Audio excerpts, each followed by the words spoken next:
Good morning. Sorry for the delay there. Welcome to the November 6th Davidson County Commissioners Informational Meeting. Commissioner Kester, if you'll lead us in the Pledge of Allegiance and the invocation, please. Yes, sir. Let's pray.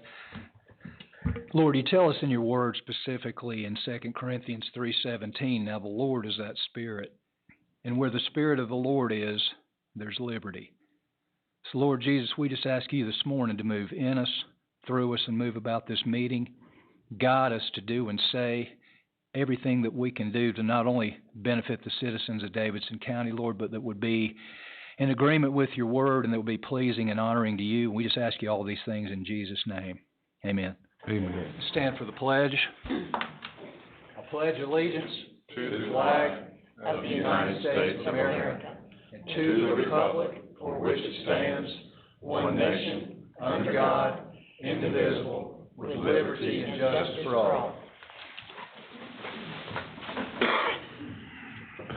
Commissioner Shell, if you'll recognize the veterans, please. Do we have any veterans with us today? If you would, please raise your hand. None? I see announcement, none. Okay. Mr. Chairman. All right, thank you. Mr. Smith, if you'll recognize Mr. Rick Johnson, please. Yes, sir, and actually these two are, well, not combos, but going around at the same time. We got two of our department heads are going to retire here soon. Rick Johnson from Veteran Services, you all are well aware of Rick. Been here about 5 or 6 years, but has 20-some plus years in the service. So does a great job down there with those vets, him and the staff down there.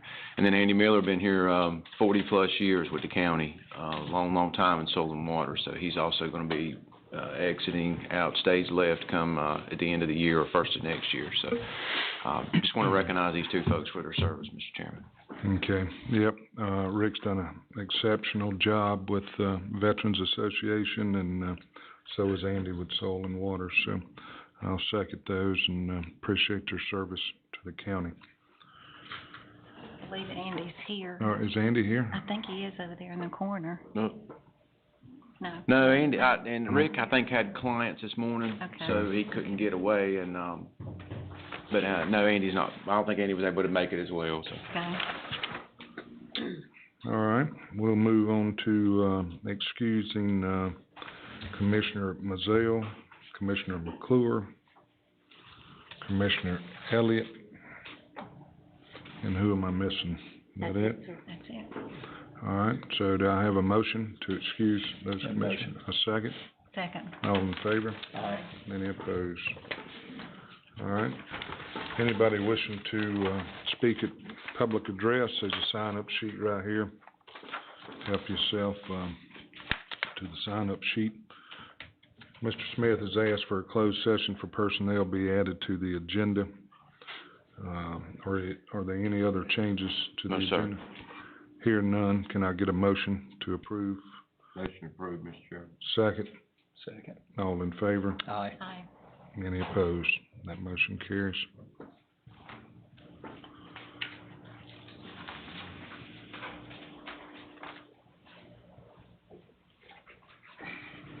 Paula Noonan. There you go. Good morning. Good morning, it's me again. I just want to share this with you. The wooded areas around High Rock Lake are the perfect habitat for several species of woodpeckers. The pileated woodpecker is a large bird that is often heard way before it is seen. The loud drumming sounds often echo across the lake. For more bird pics, please check out our bird watching pages at www. I won't give you that. The second thing I want to read to you is, yes, at Rocky Mountain Event Center is a significant factor in the city's overall debt and has contributed to the recent serious financial crisis. In September of 2025, city officials announced that Rocky Mount was facing severe budget shortfalls due to years of overspending, with the event center cited as a major drain on the city finances. I want you to understand that this is part of why the people of Southmont and Davidson County all over oppose the sportsplex. We're not opposed to children having some place to play. We're not opposed to people having some place to walk. We are opposed to what we fear will be a drain on this county's finances, on our personal finances at the raise of our taxes, and on the pain that it's gonna leave behind when it's just an empty thing down there. We ask you please to consider reconsidering this proposed sportsplex. Thank you for listening. Thank you. All right. Item for discussion, deliberation, item number 7A, presentation by Lisa Grubb, Jason Yates, 4 Paws Spay and Neuter. So how are y'all this morning? Good to see y'all this morning. Good to see y'all. Good to be seen, Yeah. right? That's right. Well, Got some good news for us out here, right? We Yeah, do. got a lot of good news, so, we do. Busy. good. We're excited. Well, a fancy PowerPoint here. I'll put this back together. Well, first of all, I just want to say thank you all for serving Davidson County. My objective today, our objective, is to obtain funds for this exciting, first and only Davidson County low-cost spay and neuter clinic. Jason and I are one of the many founders of this clinic. We've been working, and I know Mr. Yates, very familiar with us. Casey's very familiar with us, and Karen, Steve. I mean, we have been successful in so many ways, and we're so incredibly thankful for you guys.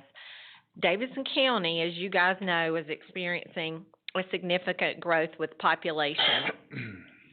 And I know your statistics may be a bit different than what I've read, but I've read that 1.7% increase between July 2023 and 2024, with over 2,900 people entering our county. And statewide data shows that there is a decline statewide in euthanasia rates. However, many counties are not a positive trend, and according to the Shelter Animal County data highlights, North Carolina, not Davidson County specifically, but North Carolina is one of 5 states responsible for 44% of animal shelter animal euthanasia. One of 5 states. So we definitely have a lot of work to do in that arena. And as I'm writing and I'm speaking as a taxpayer, as a citizen, as a board member for this amazing clinic, I'm guided today by my civic responsibility and moral conviction. It speaks, I felt led this week by God by reading Romans 13. And it spoke to me in saying that God's servants for the good of the people, with this sacred trust comes the duty to govern wisely, compassionately, justly on behalf of all living things within your care. And I urge you guys to consider measures to reduce euthanasia rates, expand accessible sterilization programs, and support the partnership that you have with us and the rescue organizations. I hope you're moved by some of this information. And again, I truly thank you for your service to our community and for considering this important matter of consciousness and stewardship. Well said. So Jason has some information that he'd like to share.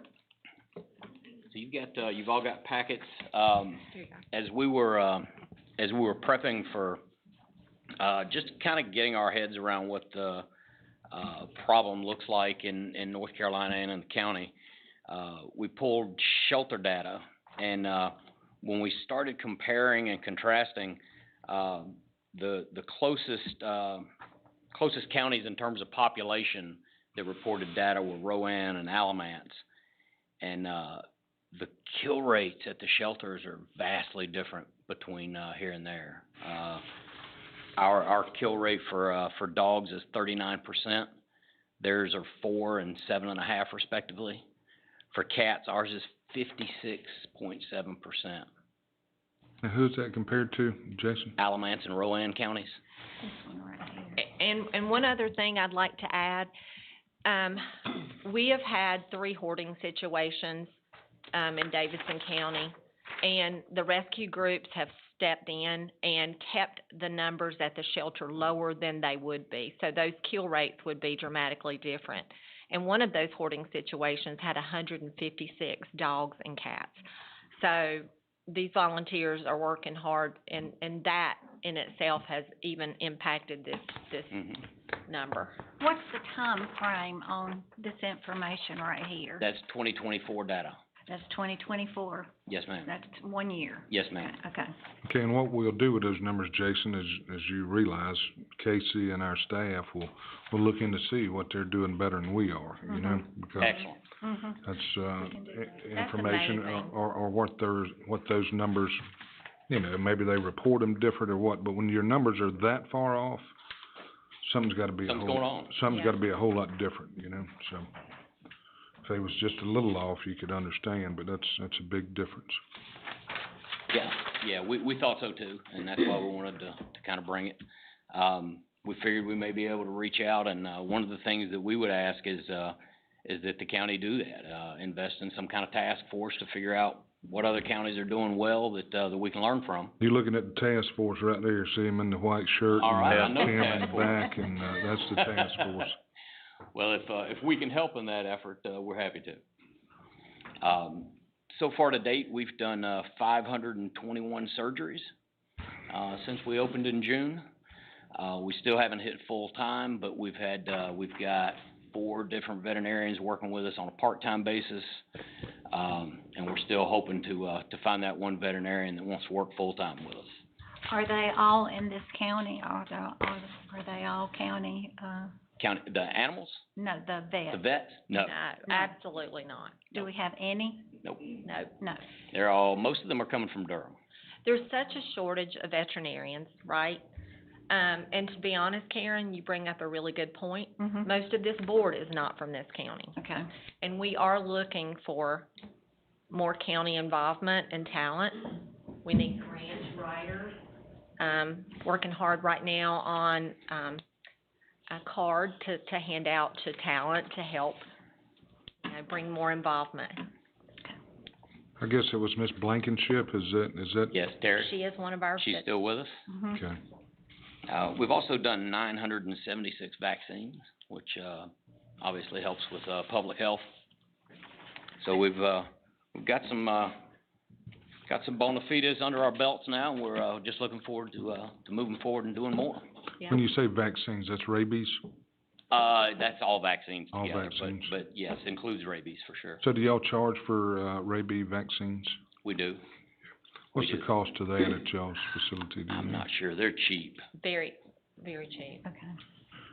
What's the cost of spay and neuter? So if you were to get a spay and neuter at any veterinarian, obviously it depends on male, female, and size. But it's not unusual to see 400 to 600 in a veterinarian setting. That's dramatically higher in the last 5 years, really since COVID. For us, I would say between 100, We're doing feral cats for $95. and dogs. But the only way we do that is by having a lot of volunteers to pull weight and keeping costs low and doing everything we can to nickel and dime things.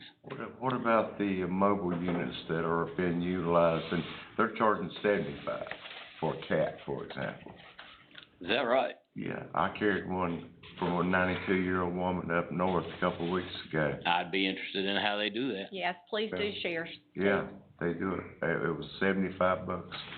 Plus, I paid, I think $10 for flea treatment they done that. Mm-hmm. Very But, nice. she can't do it. She's 92 years old, but I There's went a- up. There's a But I had to be there early in the morning. I had to drive do. up north end of the county and pick up the cat and carry it all the way back over to Thomasville. But I had to be there early in the morning, and then I had to pick it up at 4 o'clock.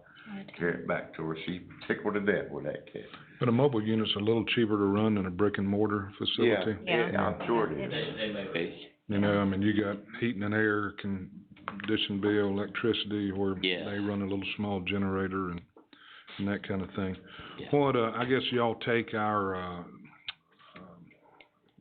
gonna call them coupons, what are Voucher. vouchers? Do y'all take our county vouchers for? Yeah. We do. We're working Absolutely. with, Loving Pet Project, Davidson County Animal Alliance, Animal Care Foundation. Every Foundation. Snout Counts. Davidson Rough County Humane Love. Society. Yes. What is those vouchers, Casey, the amount, are they $50? I don't remember what the I think they vou- vary, Tim would have to help me with that. They vary based on the animal and what they gotta do to the animal and et cetera. Is Tim in here this morning? So we're not doing the processing of those. Folks will go through one of the rescue organizations, typically, the Humane Society or, Loving Pet Project. They'll do all the paperwork to, qualify and, make folk eligible. And then, they'll send them over. We get the voucher and then, they get the money. But y'all get the money. We get paid for sure. Right, y'all get Yes. the money, right.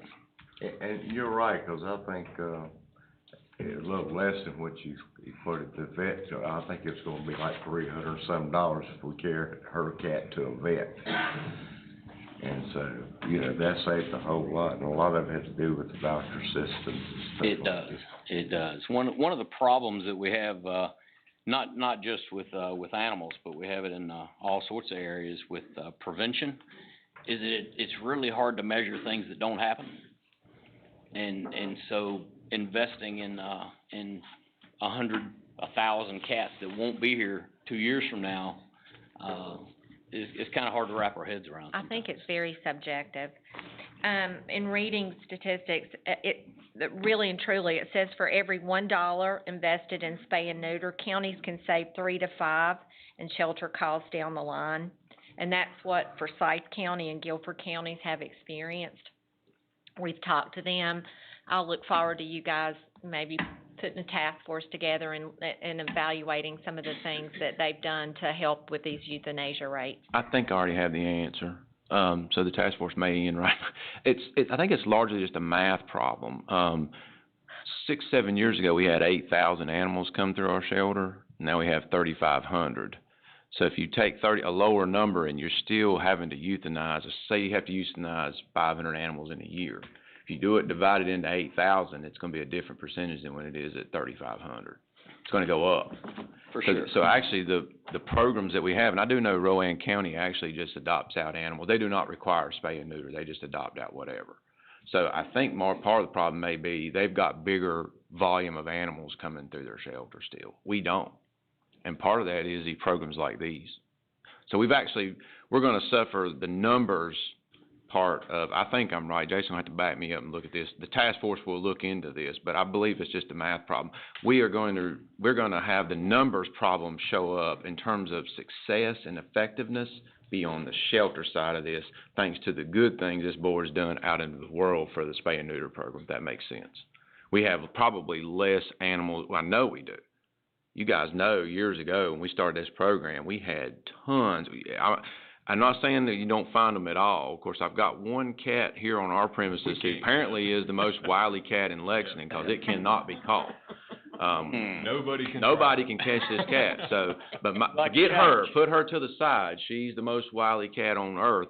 You don't see cats now roaming around, so like we used to 7, 8 years ago. So I think it's just a simple math problem, but we'll confirm that. Well, and to Casey's point, like I said, Rowan, my understanding is they'll adopt out pretty much anything. And then also we have a little more, some standards with adoption that, like, for example, if they are a tenant and their landlord doesn't allow animals and the shelter knows that, they won't adopt out to that person because it's just, the sheriff's department's gonna bring that animal back, or Lexington PD or Thomasville PD. It's gonna end up being surrendered back to the shelter, so it'll come back through the door. And then also, another piece of this is, and it's not throwing shade on anybody at all, we have a very active animal control section now with Davidson County at the sheriff's department. Does a lot of work on animal cruelty cases and things like that. Some of those animals are being brought in and they're being held as evidence. That takes up a room at the end, so to speak, and they have to be held as evidence. in some of those cases. And then also just some understanding of when something's surrendered, we have to hold it for 72 hours before it can be adopted out, before anything, because the owner has to have the opportunity to reclaim it.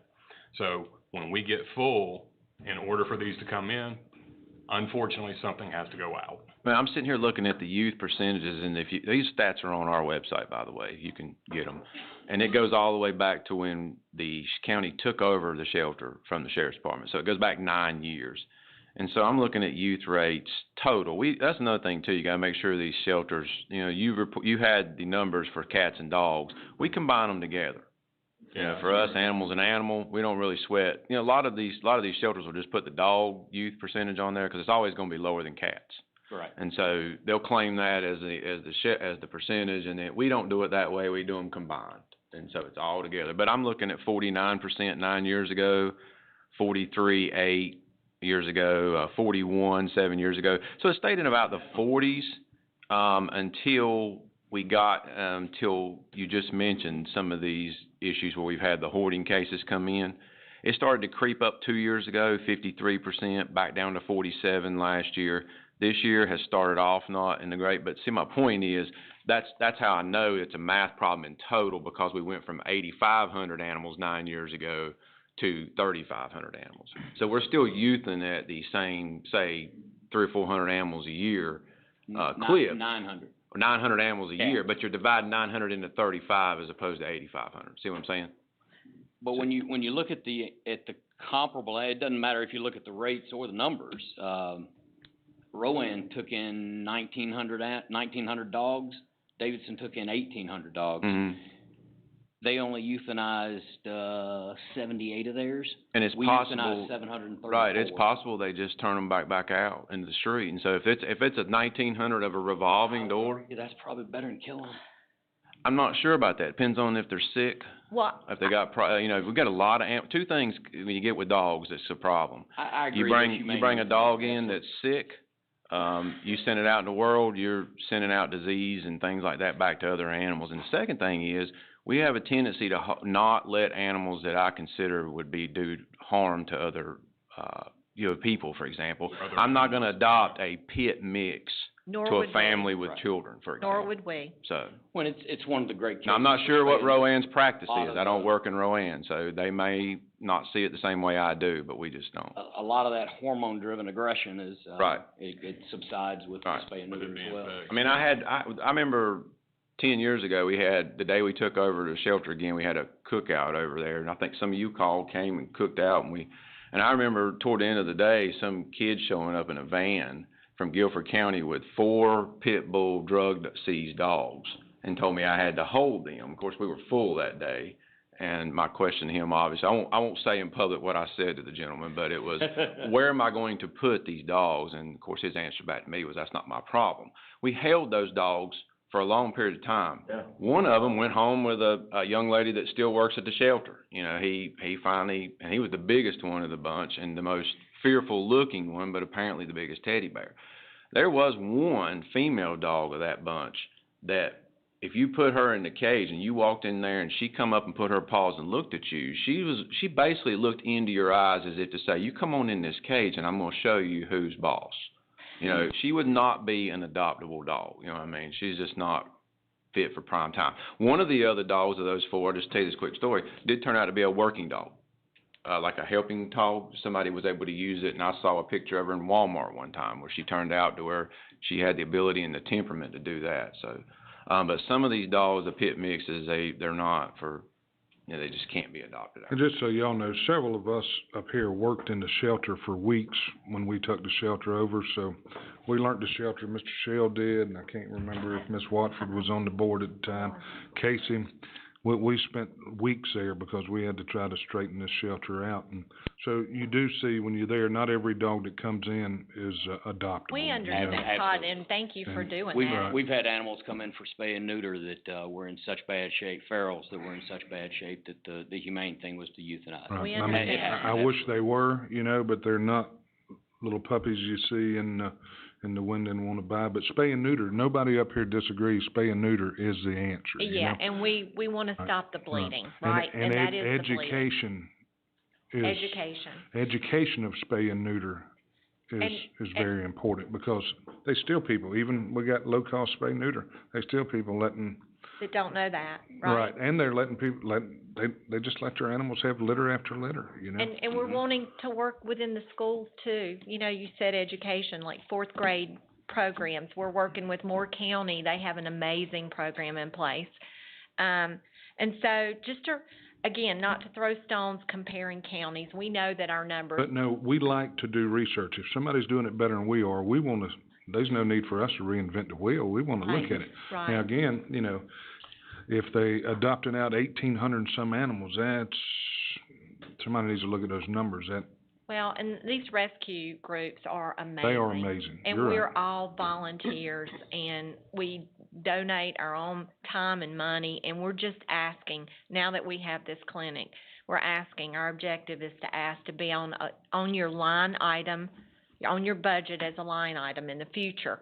So tell me a little bit, you know, we was pretty instrumental in y'all's budget Yes, to we were. begin with and that kind of thing. We remain grateful. Right. So how is that working out? I mean, what does your budget look like now? Are you depleting your budget, or Yeah. are We're you going spending down. more than you bringing in, or? Slowly we are. When we ran the numbers early on, what we realized is that until we get to, we consider 4 days a week full-time. Until we get to about at least 3, it's just not profitable. And right now we're hovering 1 to 2 to 3 days a week. When we could get to 4, it's profitable at that point. We're self-sustaining. Cause I don't remember, what was those numbers we all met, and do you remember what the euthanasia, their projected euthanasia, was, Casey, when we first got into this? No, I don't remember. Maybe you remember. I Do you don't. remember? I mean, don't. you remember I'm we sure I have it at home. we met and talked about all this, and Yes, went, wow, sir. man, I don't know if you can do that many a year or not, you know? And, so, I guess, But how impressive that we're over 500 animals in this short amount of time, and that we've got 4 unicorns in vets that's willing to come over and help us. And we've got amazing folks that are working there, and we just want to give this community a low-cost option. right. People are I think we suffering. discussed that earlier about the veterinarian. How was you gonna get a veterinarian? And Miss Blankenship was gonna work every day, I think, in the beginning, and. Yeah, she No. kind of waffled a bit. Right, and I get it, and that's, me and her had a conversation. I said, you sure, you gonna retire and you gonna drive to Davidson County every day? But aren't you pleased now, Todd?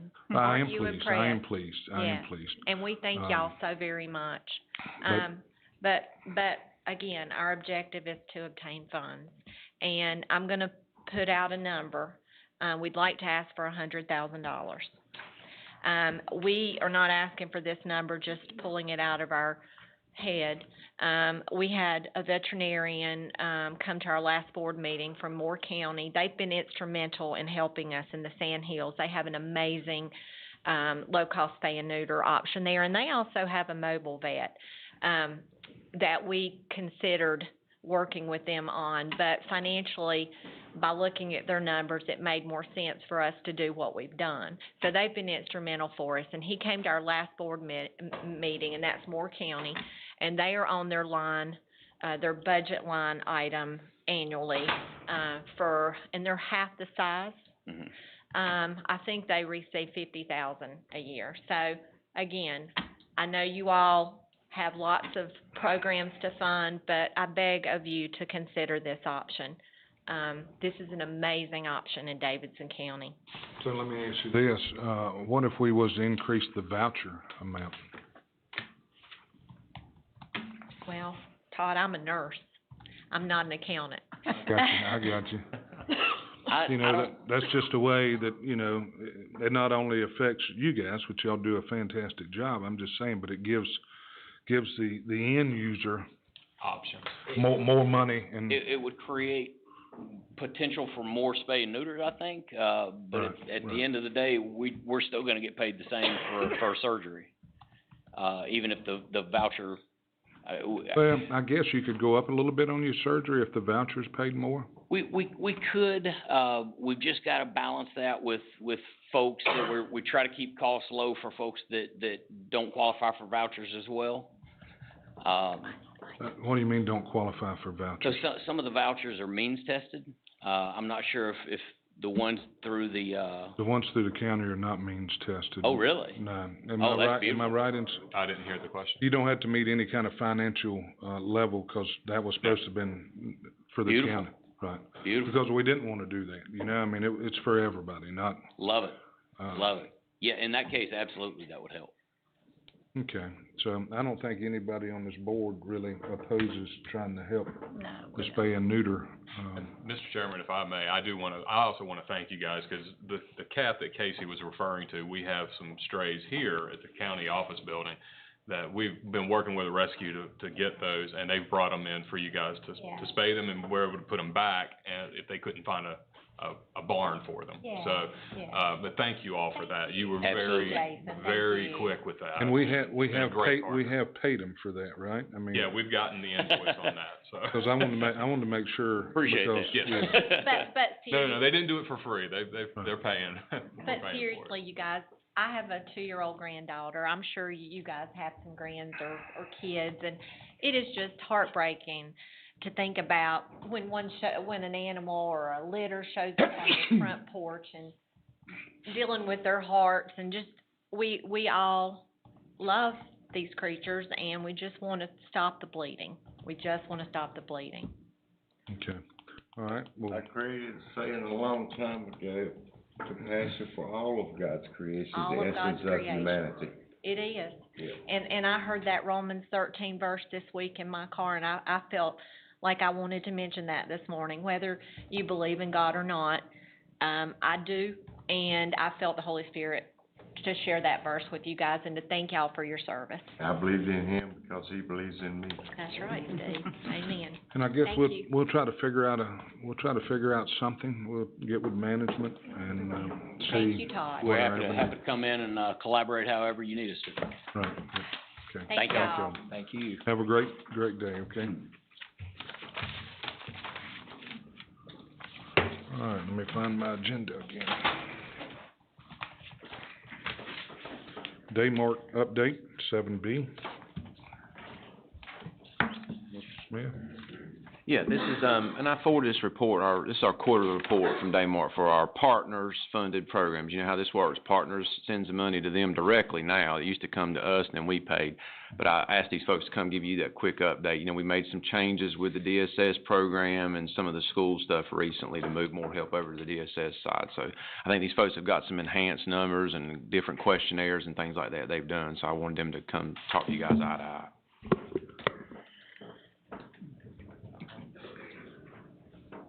Good morning.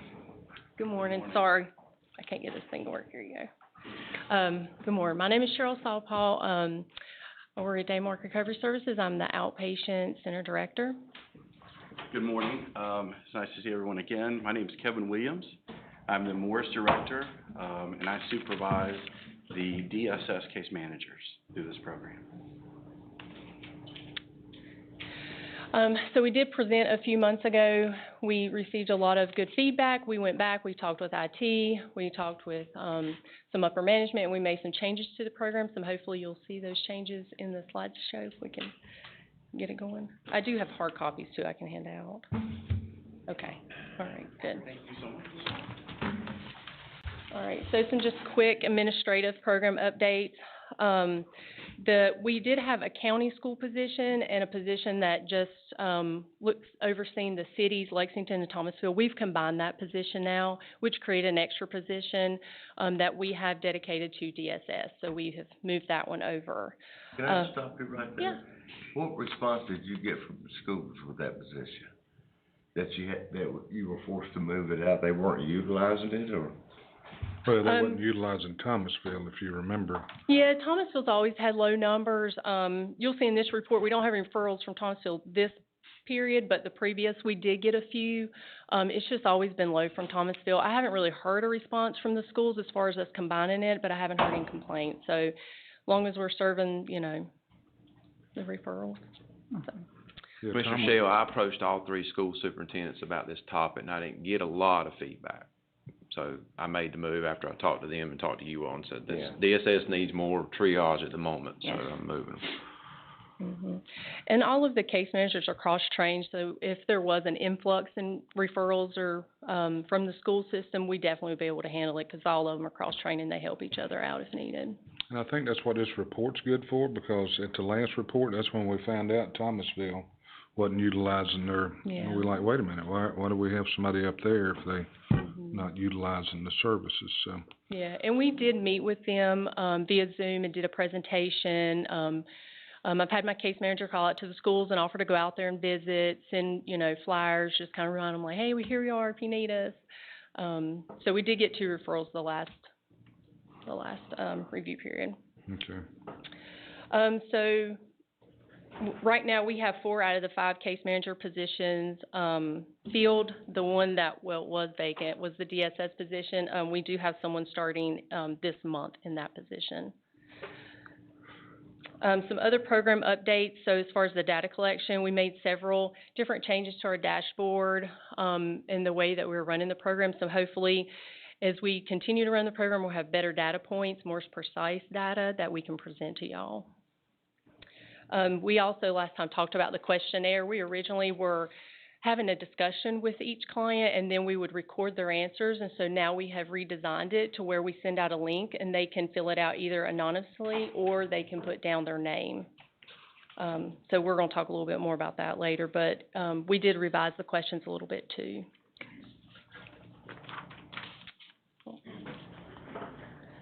All right, so these are the referrals since the program launched in 2022.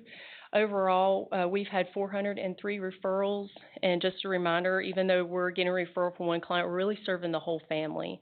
So if it's a kiddo from school that we're getting as a referral, we're still checking in with the parents, seeing what kind of needs they have, even connecting them to other resources, assessments, any kind of services. And so you'll see with the school systems, for Lexington, we do have the highest volume from Lexington. DSS, the referrals have really grown from them because of the need, the jail and the courts and DSS crisis. So this slide goes over the referral details for the quarter that we're reporting on, which is reminders from July of this year to September. So altogether, we had 52 referrals. Like I said earlier, we didn't get any from Thomasville, but right before summer, we did get 2 or 3 from the school systems. We got 2 each. And then the biggest referrals was from DSS. And Kevin can speak more on it, but the influx in referrals from that specific category was from the foster care department at DSS. They really had an influx of referrals. All right.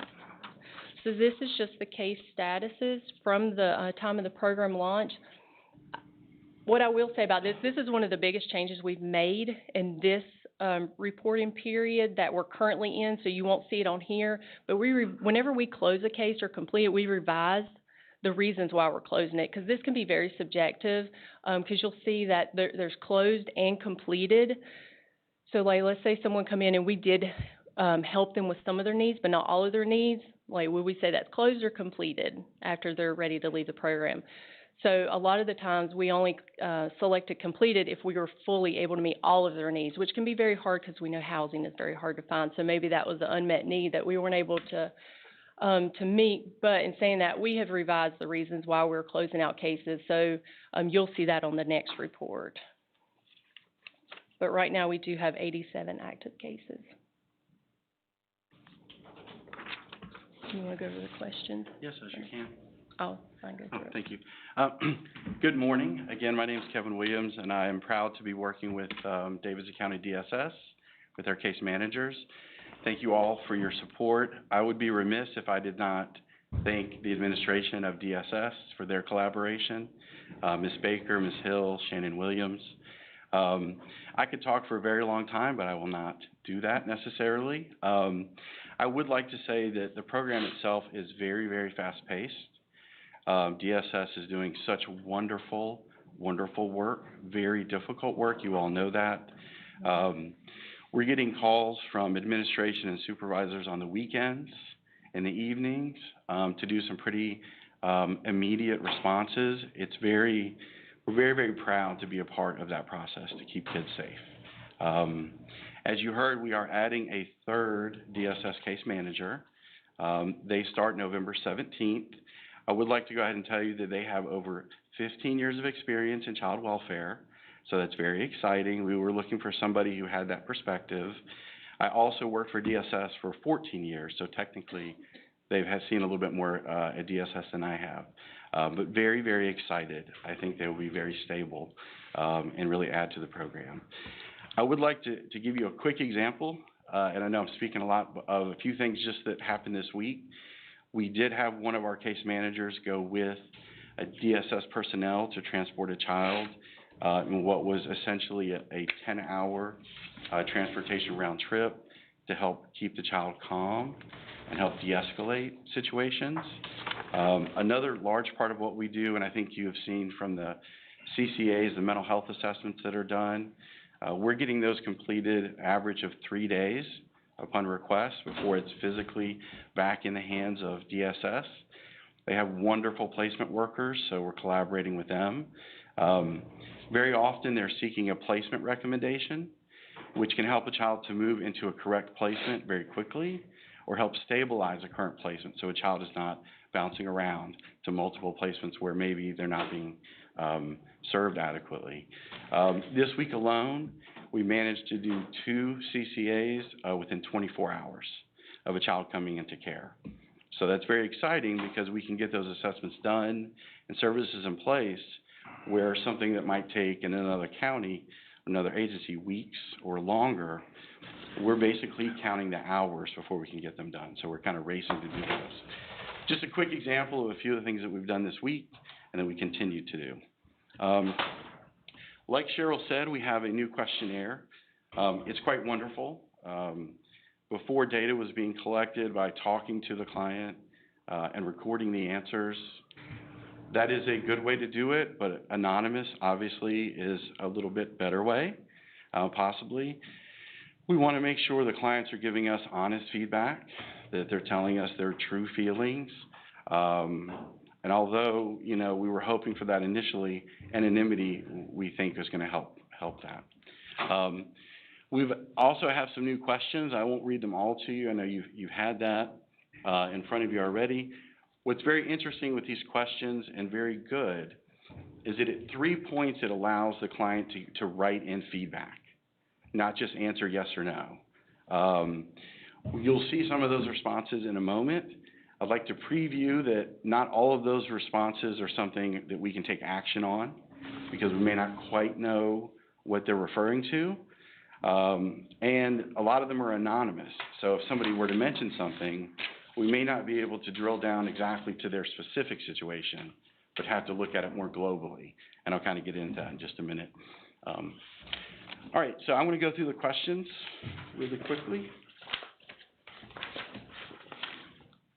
The first one, have there been any new legal charges or involvement in the legal system? One person answered yes. 9 people answered no. Let me go ahead and back up a little bit. We launched this right at the end of the quarter.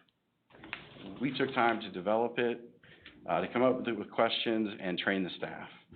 So it was launched basically a month before the quarter ended. So we were able to send out 30 surveys.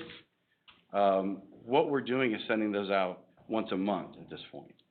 So next month you'll have a lot more data than just 30 being sent out. But we got that launched, and we wanted to make sure that you had that data for this report. We had 10 out of 30 completed, which is, you know, around 30%. I'm not an expert. I don't know if that is high or low. It seems pretty good response rate, in my opinion, to have 30%. It's probably. I'd like to think as we move forward, sending them out monthly, we can monitor if the response rate is going down to try to encourage consumers to complete it or come up with new ways to get that response rate a little bit higher. It's brand new.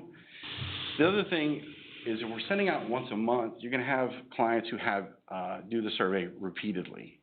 You know, you're going to have that issue as well. It could lead to them responding more because they appreciate it, or responding less because they've done it once and don't want to do it again. There's not going to be a really good way to tell.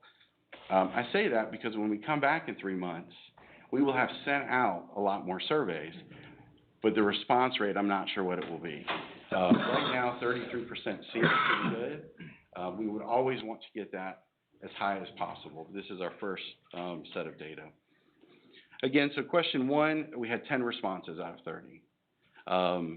Have there been any new legal charges? 1 person said yes, 9 said no, which is wonderful. Question 2, have there been any new academic or behavioral concerns? 9 of the responses were no, which is wonderful. We're very happy about that. 1 response was not applicable. So I don't really know how to explain that one necessarily. Maybe there was no academic or behavioral concerns to begin with. It was an adult, something to that effect. All right, question 3. Did this meeting, essentially with the case manager, help you work towards any of your personal goals or needs? This is one of the most important questions. We want to know if what we're doing is effective. Working. Yeah, does it work? That's what this is. 7 individuals said yes, it did help them move towards their goals. 3 said no. What's wonderful about the survey is if you answer no, we ask that you provide us with written feedback as to why the answer was no, so we don't have to guess. This is the part where I can't always explain their responses, and they may or may not be actionable, but their responses were that they had not started the program yet. So I guess we sent it out to somebody who was just referred, something to that effect. Or they were referred and were enrolling in a separate program, like a substance use program or parenting program, and that program hadn't started yet. The second response is, as you can read, they weren't able to get their teeth pulled because they had an infection. That could be something that we were working on with them. And you know, if you have an infection, you got to take an antibiotic before you can get that stuff done.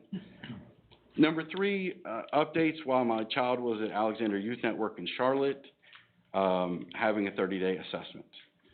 Not quite sure how to operationalize that one, it being anonymous, but I think what's nice is that for the 3 people who said the meeting did not help, we can see their responses. And it wasn't that we weren't available or weren't trying to help, and these are completely anonymous, which, increases their reliability significantly. Question 4, how would you rate your ability to handle daily challenges? 3 said much better, 5 said a little better, 2 said about the same. That question is wonderful as well, because it asks, what could we do better to support you? Again, just like question 3, trying to get at the root of, what can Daymark do? What are we doing? What, if anything, do we need to improve upon? If you would take a minute, you probably read these or you can read them. I don't want to bore you with reading all of them out loud. Overall, the responses are positive, stating that, there's nothing we need to do better. We all know that there's always something you can do better, but it's nice to hear that. The same person had not started the program yet, so they commented similarly, most likely. They said things are going good. They want us just to be there when they're having an episode, and learn how to cope with some of their issues. There's a comment that says, continue to do what you're doing. Lisa helps me a lot. That's one of the case managers. She's actually mentioned again later. I think that's noteworthy. Somebody did want help with housing. So that is something we can respond to make sure that all of our case managers know the housing resources, touch base with their clients, really drill down on that. Although it's anonymous, we can globally look at that if somebody's made that response. That means we have one of our 70 or 80 clients that month said they needed help with housing. So we can operationalize and try to assist with that. Nothing in the moment and nothing that works wonderful already. These are 100% of the responses as written by folks completing it anonymously. All right, question 5. How would you rate your overall health? 3 said excellent, 5 said very good, 2 said good.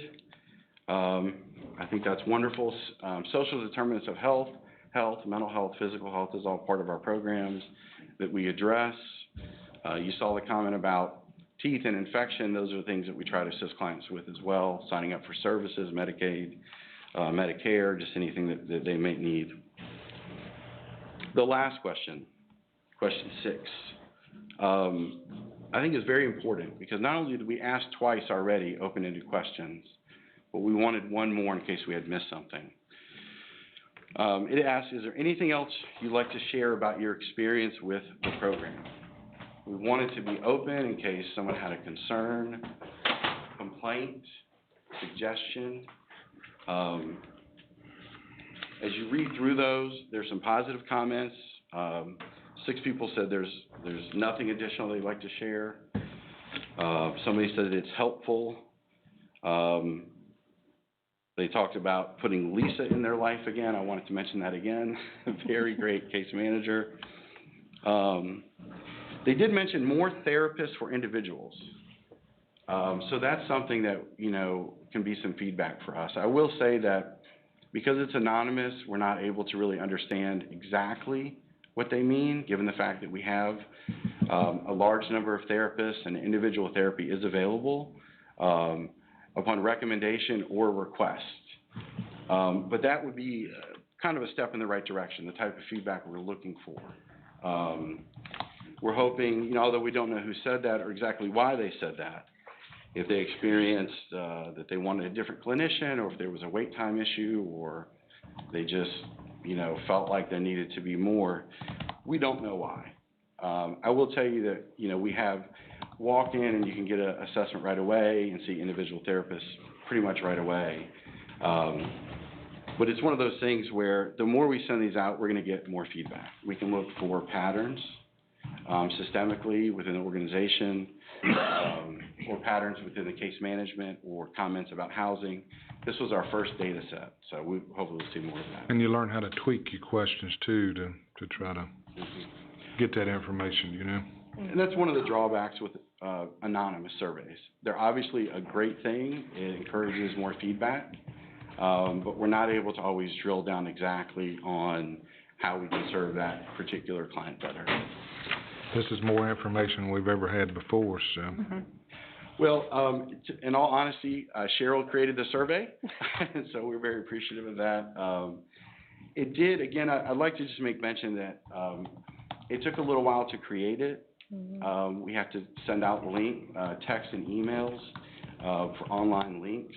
And we had to train the staff on how to encourage, and what we're working on now is how to respond to these things. That's what we've been working on. But I think you see now it makes you better at what you do, right? Yes, sir. Absolutely. I'd like to probably, as I finish up, I don't, again, want to make an assumption that a 33% response rate is acceptable. It seems good, but we hope to get it higher. Obviously, we like 100%. We're going to be monitoring that as well. And so we're very, very hopeful that we can get a higher response rate. I don't want to be presumptuous as saying that, great job at 33%, but we will continue to monitor that. Thank you for those comments. That is the conclusion of our new questionnaire. I didn't know, before we move on, if anybody had any questions or comments or something you'd like to see differently. Okay, you said you had 4 out of 5 filled, and one of the 4 goes to DSS, works in DSS. Do the others work at Daymark? Yeah. Yeah, the best way to describe it is there are 3 case managers for DSS. Okay. 2 of them are filled completely, and have been here for 9 months or a year. Both a year actually. The 3rd position, they start November 17th. Okay. So technically, you might hear us say that it's filled, depending on how you do that. But it's filled. Their paperwork is completed. Okay. They just haven't started yet. Okay. And how often do they see these clients? I mean, you said you have walk-ins. You serve walk-ins, but if you have a client that you're working with consistently, how often are they seen? The DSS case management with the 2 and 3 and myself, I also see, clients. Okay.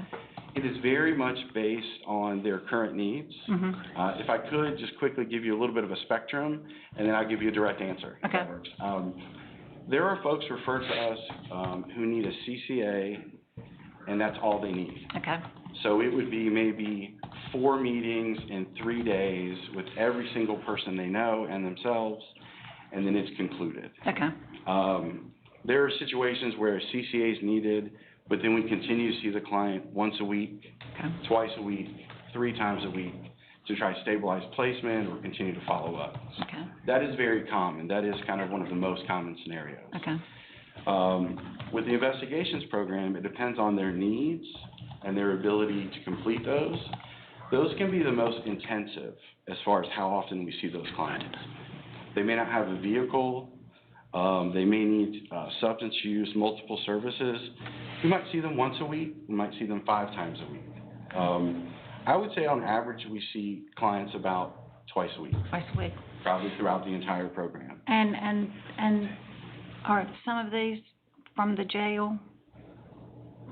My program is just with Davidson County DSS. It's just with Davidson. Cheryl manages the jail program. Okay, you Yeah, manage the after jail. they get out of jail, if they're on probation and they're After. referred to this program, then yeah. Okay. Mhm. Okay. I felt too, if I could say one more thing, I apologize. It is the DSS case managers, are so, again, proud to be working with Davidson County DSS. Those folks are here early and working late.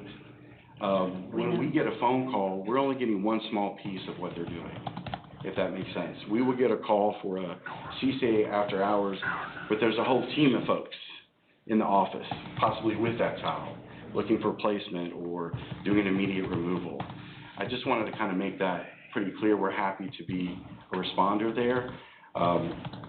And to answer kind of a little bit more, we start at 8, and the case managers pretty much run all day long. Mm-hmm. They are at DSS probably 50% of the time, in the community probably 40 to 50% of the time, rarely in the Daymark office. And I typically come in multiple times a week when it has a CCA is needed, or placement recommendation, or there's an emergency or a de-escalation. Typically at the agency several times a week, assisting with those sorts of things.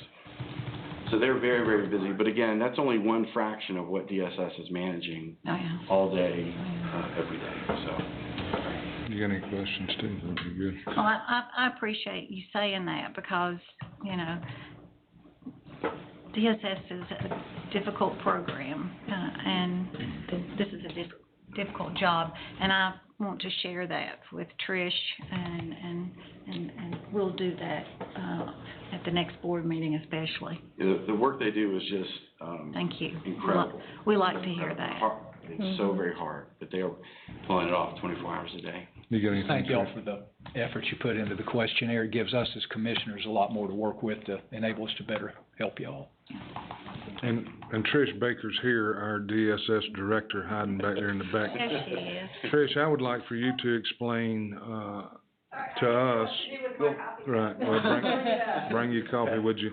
How these DSS, folks, caseworkers are helping you in They are DS. helping tremendously. Kevin, so Kevin is on my speed dial, so is Cheryl, but, Kevin mostly, I'll call him like, oh my God, I need you right here, right now. If, you know, one of the case managers is out and not available, or we've got more situations and we have bodies to handle. But as he, spoke about, we had a child who was placed in a PRTF, which is the highest level mental health facility. And that child had been in the hospital for a very extended amount of time, and the hospital was screaming for us to get the child out of there.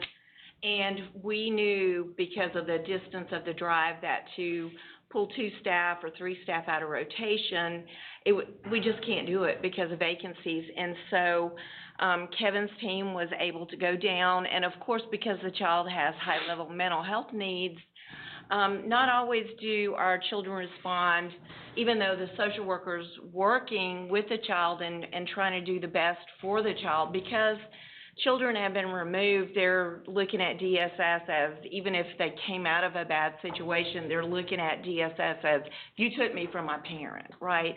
And so we're not always, even though we're working for the child, it doesn't always feel good to the child because their social worker took them, maybe not that particular social worker, but that DSS took me from my situation, that even if it was a bad one. And so Daymark staff can come in and they have a different lens and they have the mental health. Some of my staff do have that background, but we aren't required to have the mental health training that the case managers have. So they are able to de-escalate. I have called more often than not to say, hey, can you help us out with that? And Billy and I were talking like, you're using us, and you know, I threw out, yeah, we'd love to have another one if, you know, and so when the schools make reports to us, so the children that are getting served are in the school system, right? So the schools are benefiting anyway. Some of the parents are involved with the jail, so they may have, you know, a jail social worker and they have a DSS case manager for this. So we overlap in a lot of things, and the fact that Daymark is there and we've got a great relationship, and when we have a child that comes into care, they're there to help de-escalate and you know, help the child adjust to now you're out of your home. Or if the child has to move and they're not happy that they're having to move because maybe the foster parent said it's not working, or their behaviors are so risky that we need another pair of eyes and hands and another body to help us. So, you know, I can't say enough about the program. It really does help. And even when we're fully staffed, we need folks with this kind of experience because we can't do it all and we can't be it all for our kids. And when they come into care, they need their clinical assessments. We need to know what we're dealing with so that we can get them the right treatment. We help families before they get into custody so that they avoid custody, and that's the CPS side of the house. So we do a lot of work with Daymark, and we're really pleased with that. So we do thank them. I don't get to thank them enough, but they really help us out a lot. So, and yes, it's all hours of the day. I have called many late times to get that help. So, and it don't matter what day it is or what time it is?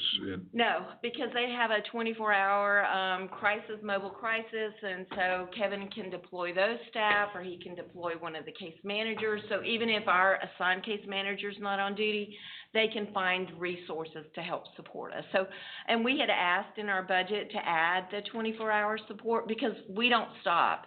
I could have no staff, but we're still required to do the work we do. So it's good to have this support. So, and this happens quite often too. This ain't Oh, I was here till almost 10 o'clock last night. We had CPS reports, and we will call this morning. His staff is probably dealing with the cases that we went out on last night. So, I mean, it's all day long, all night, and we might not need them at 2 in the morning, but at 8 in the morning, the situation is starting to, you know, resolve itself, and we're like, hey, we're going to pass this over to you. And that's something I don't think the general public even sees or understands or knows what really happens behind the scenes, but it's a 10 o'clock at night thing. I know we had one not long ago down in another county. Yeah. That we had to go take care of really late at night. And so thank y'all for what you do. It's a very tough job, and it's not one that I would want to do, but we thank you for what you do. Okay. We appreciate their support. Yep. And I'm glad to hear that, you know, I love these reports, and I'm glad to see it's working. So that third caseworker will be nice. Yep. Thank you. Yep. Thank you, Trish. All right. Thank y'all. Thank y'all. I got 2 more quick slides to go over. So just to kind of wrap up some of the data points that we typically present on. This is the social determinants of health. Each time we get a referral, there's a set of questions that we ask the clients to kind of determine what areas and needs that they have. For this quarter in particular, it was the health and safety was the largest need, and so and I think a lot of that was due to the influx in the DSS referrals. They needed CCAs, assessments for mental health, substance use. This also involves connections to like medical doctors, dentists, helping get medications and things like that. So typically housing is usually the biggest need, but that is second this quarter. And then the last, so since the program started, out of all the referrals, we have completed 151 CCAs, and the outcomes of those, 135 were recommended outpatient services, so maybe that was mental health, substance use, or some kind of dual service, medication management.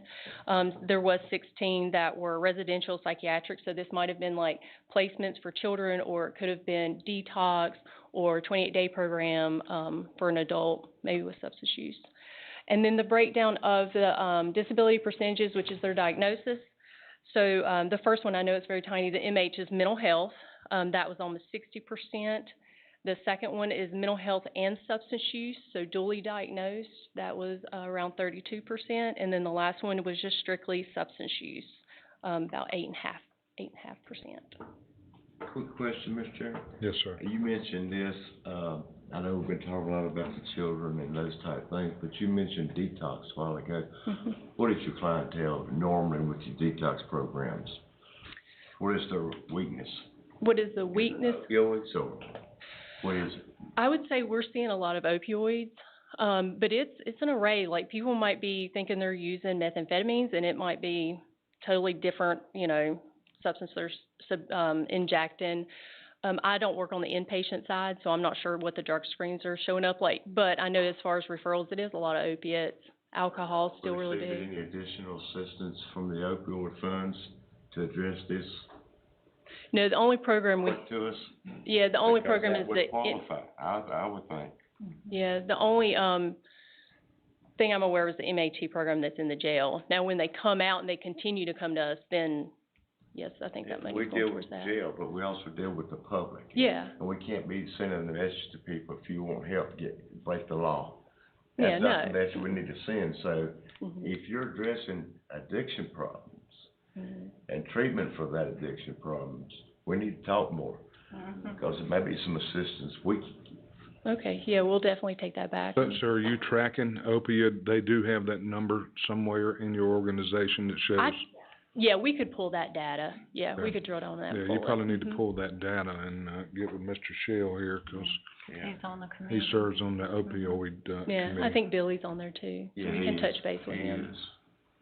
But without those numbers, we wouldn't know Yeah, what we we were can pull looking them. for, and we had that conversation the other day, and, yep.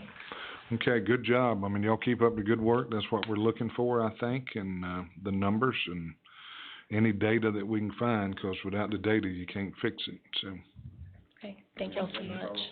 thank you. Thank you. All right, Casey, Mr. Tussey, move on to item 7C. Josh coming in, to talk with you guys about this conditional zoning for recreational stuff, and I think there's been some law changes he may go over as well. We did the one park, out of this batch. I think it was Yakin Valley, is that right, Josh? Yeah, Yakin River Park. You've was got some one other facilities or, that we need to talk through, so I'm gonna turn it over to Josh. Thank you, Casey. Thank you, Board. Good morning. I'm just here on behalf of the planning staff, just to sort of get started this process of rezoning some property to this new CR, Community Recreation District. If you all recall, this board did decide to amend the zoning ordinance back in the spring to add this new district in as a way to sort of showcase the future and existing parks and amenities this board has put in place for the county to utilize.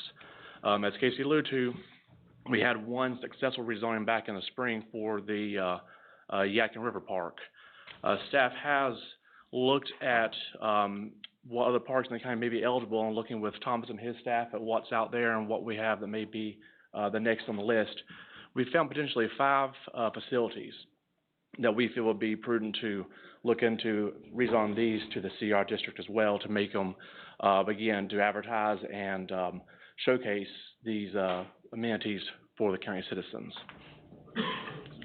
I do want to point out before I get too much further that there are a few sites that would be great candidates. However, they are located inside of city zoning jurisdictions. So, for example, Optimus Park in Thomasville, county owned, but it's inside the city's zoning area. Same thing for Bombay Park in Denton. That's county facility, but it's inside Denton's town limits. So those would fall under the towns or cities zoning rules, not ours.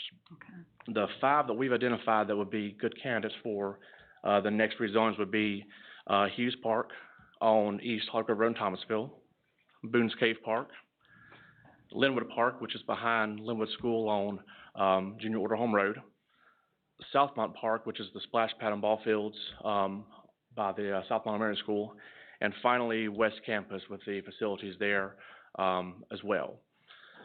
Staff's preference is to move forward with these when we have space available at upcoming meetings. We've been exceptionally busy, as this board knows, with rezonings since really the middle part of the year. And the idea is once we have some meetings later this year or next, we have space for some rezones come in. We'll put these on to have them potentially rezoned to this new CER district if the board wishes to. Again, the standard is that we have you residents, citizens, landowners want to rezone property, they come first. They'll be the priority, and then certainly if we have a space available on a meeting coming up, maybe in January, February, we'd like to get some or all of these parks on the agenda. That way to have a consistent CR zoning for all these county-owned facilities and parks. But as of now, that's where we're leaving it at, and we are just wanting to get this back on the radar and get any questions, concerns before we move forward, hopefully maybe in January, February with getting these properties rezoned to that new CR district. Does the cities have this CR zoning? To my knowledge, they don't have any of that specific. The county's district is kind of unique that we have one. Most of them, they have, other types of, institutional or recreational, but nothing specific to this type of zoning district. For example, the one I'm familiar with in Bombay Park in Denton is zoned just as rural residential property. So this is sort of a unique situation. We have a district that is tailor-made for these types of facilities. So is that something you've talked to your counterparts about in the cities to see if that's something they're interested in case that might be something you can talk with their managers to see, but I think the statutes govern them differently.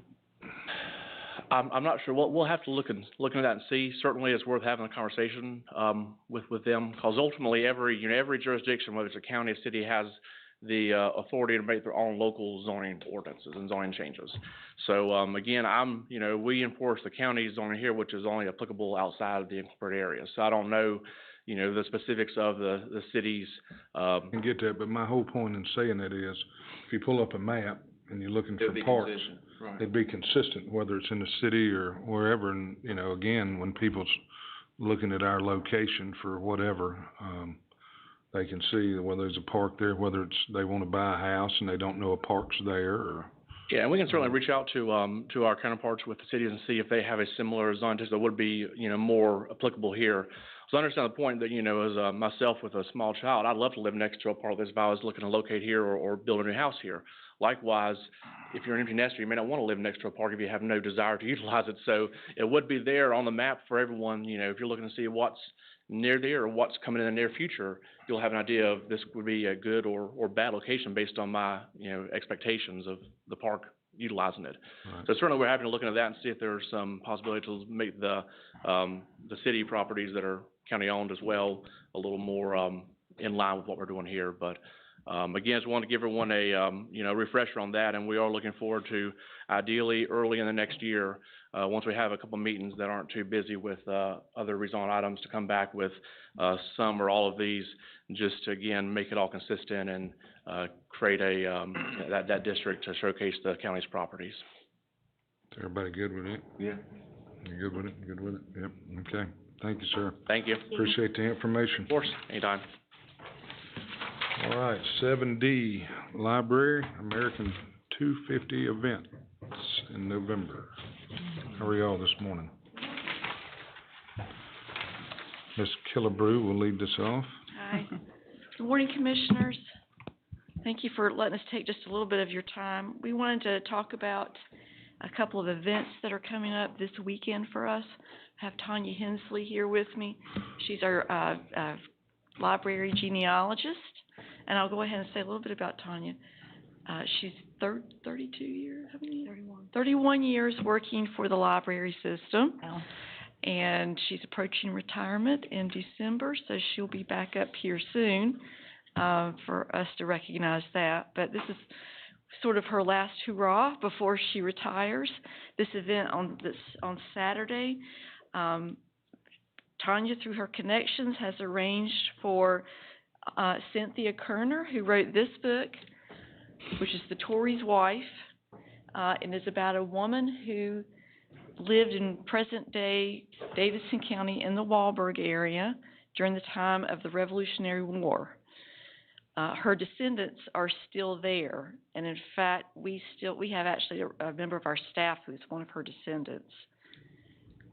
She was married to a man who fought for he was very well respected in the community. He held a civic position in the community. He ended up on the side of the British, fought for them, served. He was an officer in the British Army. She saw things differently, so she aided the revolutionaries, and this is what this book is about. How that came about, the circumstances around that time that she faced when the war was over, with trying to retain her property, even though she had been married to someone who was a British, someone who supported the British. I don't want to get too into it. You need to read the book. It's not that long, but it's fascinating, and it's about Davidson County. And Cynthia Kerner has done a great job looking at state archival records, trying to recreate the life of Jane Spurgeon. So she will be talking on Saturday, this Saturday at 11 o'clock at Spring Hill United Methodist Church. We located it there in that area because we wanted it to be near where Jane Spurgeon lived and where she's buried. So some people are wondering why we're having it at that particular location. There will be some books available thanks to Pig City Books. You can see we're partnering with several organizations to bring Cynthia Kerner in. And there will be some books available for purchase, and that she can, I'm assuming, sign? Yes. Yes? Okay. So this is a kickoff for us for the America 250 celebration. As you may know, 2026 is the 250th anniversary of the founding of our country. That's the first thing. The next day in Lexington, the Friends of the Lexington Library are sponsoring John Hood. Some of you may be familiar with him. He is a syndicated statewide columnist. I know he's got a whole thing going with political commentary, but actually on Sunday he will be talking about 3 books he's written. They're fictional books, and they are set in early around the founding of the nation in the early part of our country. He's going to focus on these works of fiction and the history of our country. So that's Sunday at 2, and it'll be at the annex at the Lexington Library. So, and that's on the 9th? Right. 9th. On Sunday, yep. So, and I'll go ahead and preview for you on next year on September 17th at the Historical Museum. The State Archives have selected that site for a pop-up one-day exhibit on the state constitution. So they are actually bringing the original state constitution to the Historical Museum. They'll have displays up. They'll have archivists on site to answer questions about that. They have a letter there from John Adams, original letter, when he wrote it to leaders in the state as they were trying to form the state, giving them advice on what they needed to do. So that'll be there. We're trying to arrange for a National Guard Army band to perform throughout the day as well on September 17th. So that's Constitution Day. We're pretty fortunate that we actually were able to book that event on Constitution Day since it's about the state constitution. Am I leaving anything out? No. Okay. You're good. All right, thank you. Questions? We'd love to see you all there if you're able. Any questions? No. Good job. Thank you very much. I'm gonna try to make a couple of them if I can, so. Sounds like fun. All right, Mr. Smith, if you'll lead, 7E, the ambulance billing update. Alton and a couple of his folks, and let me have the ambulance billing staff first, 'cause I know y'all gotta get back to work, so let me do let me do them part first. If all y'all can come up, please.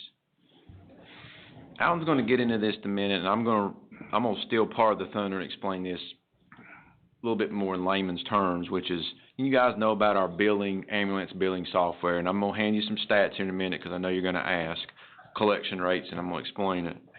But we got two pieces to it. You've got the call software over in EMS that the paramedics put in their stuff when they'd run a call, right? And how they quote unquote close a call, as we call it. And information about patients and stuff like that goes into that call. The TriTech side, the billing side over in finance, grabs that information as a batch file, pulls it over for these folks to bill for, and go start collecting. You're going to see in just a second, for years we've run, and we've kind of been, 10 years I've been here, I don't know that I saw steadily, $5 million made on ambulance billing historically over and over and over. It didn't really seem like, it might get a year was 5.1 or something like that, 5.2. A couple years ago, you guys allowed us to work with Blue Cross Blue Shield directly contractually to get calls, stuff straight from them. In other words, checks now don't go to the person that took the ride on the ambulance for them to decide whether or not they want to give us our cut or not. We got to go to debt set off to get it. It comes directly to us. We take our piece and then we settle. I mean, it's a dramatic difference. That's just one piece of it, but there's dramatic differences in the level of money now that is going to be coming in due to that choice and that decision. I want to share this with you, and I've invited these folks in here, hopefully because you guys will see it the same way I do and feel like letting them know attaboy. But let me show you this sheet of paper here. So instead of just showing you a few years, I went all the way back to 2008. And this is a very simple spreadsheet where it just shows the year, the charges, that was what was billed for, and the collection percentage of what we collected that year. Look back in time, it was pretty high. And as we go on, you know how this works. We keep collecting on stuff for years and years and years. So we still work on collections all the way back into, how far can you go back? I think this year we collected as far back into the late 90s. So we're still working on stuff collecting from a long, long time ago. Now it dribbles in, obviously, as you can imagine, the further you get out. But if you look at these percentages and keep going down with your eyes, I mean, we had some pretty good ones. 2017 was a good year, but we did hit this, not the skids, but I mean 2018, 19, 20, went down in the 50s. If you remember, that's when we started having staffing issues in this area. And you're staring at the staff now, so we're fully staffed in this area. But back then we had, I think, one person. That's before you got here. One or two people at tops. We do have. Yeah, doing we're missing one today. And as you can see, the collection percentage suffered. In 2021, thanks to you guys' help, getting the staffing back in order, you can see 77, 75, 77. But look what happened in 24 and 25.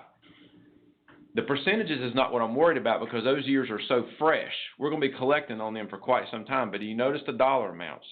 You went from $9.5 million worth of charges to $12.5 million worth of charges. 2025, 13.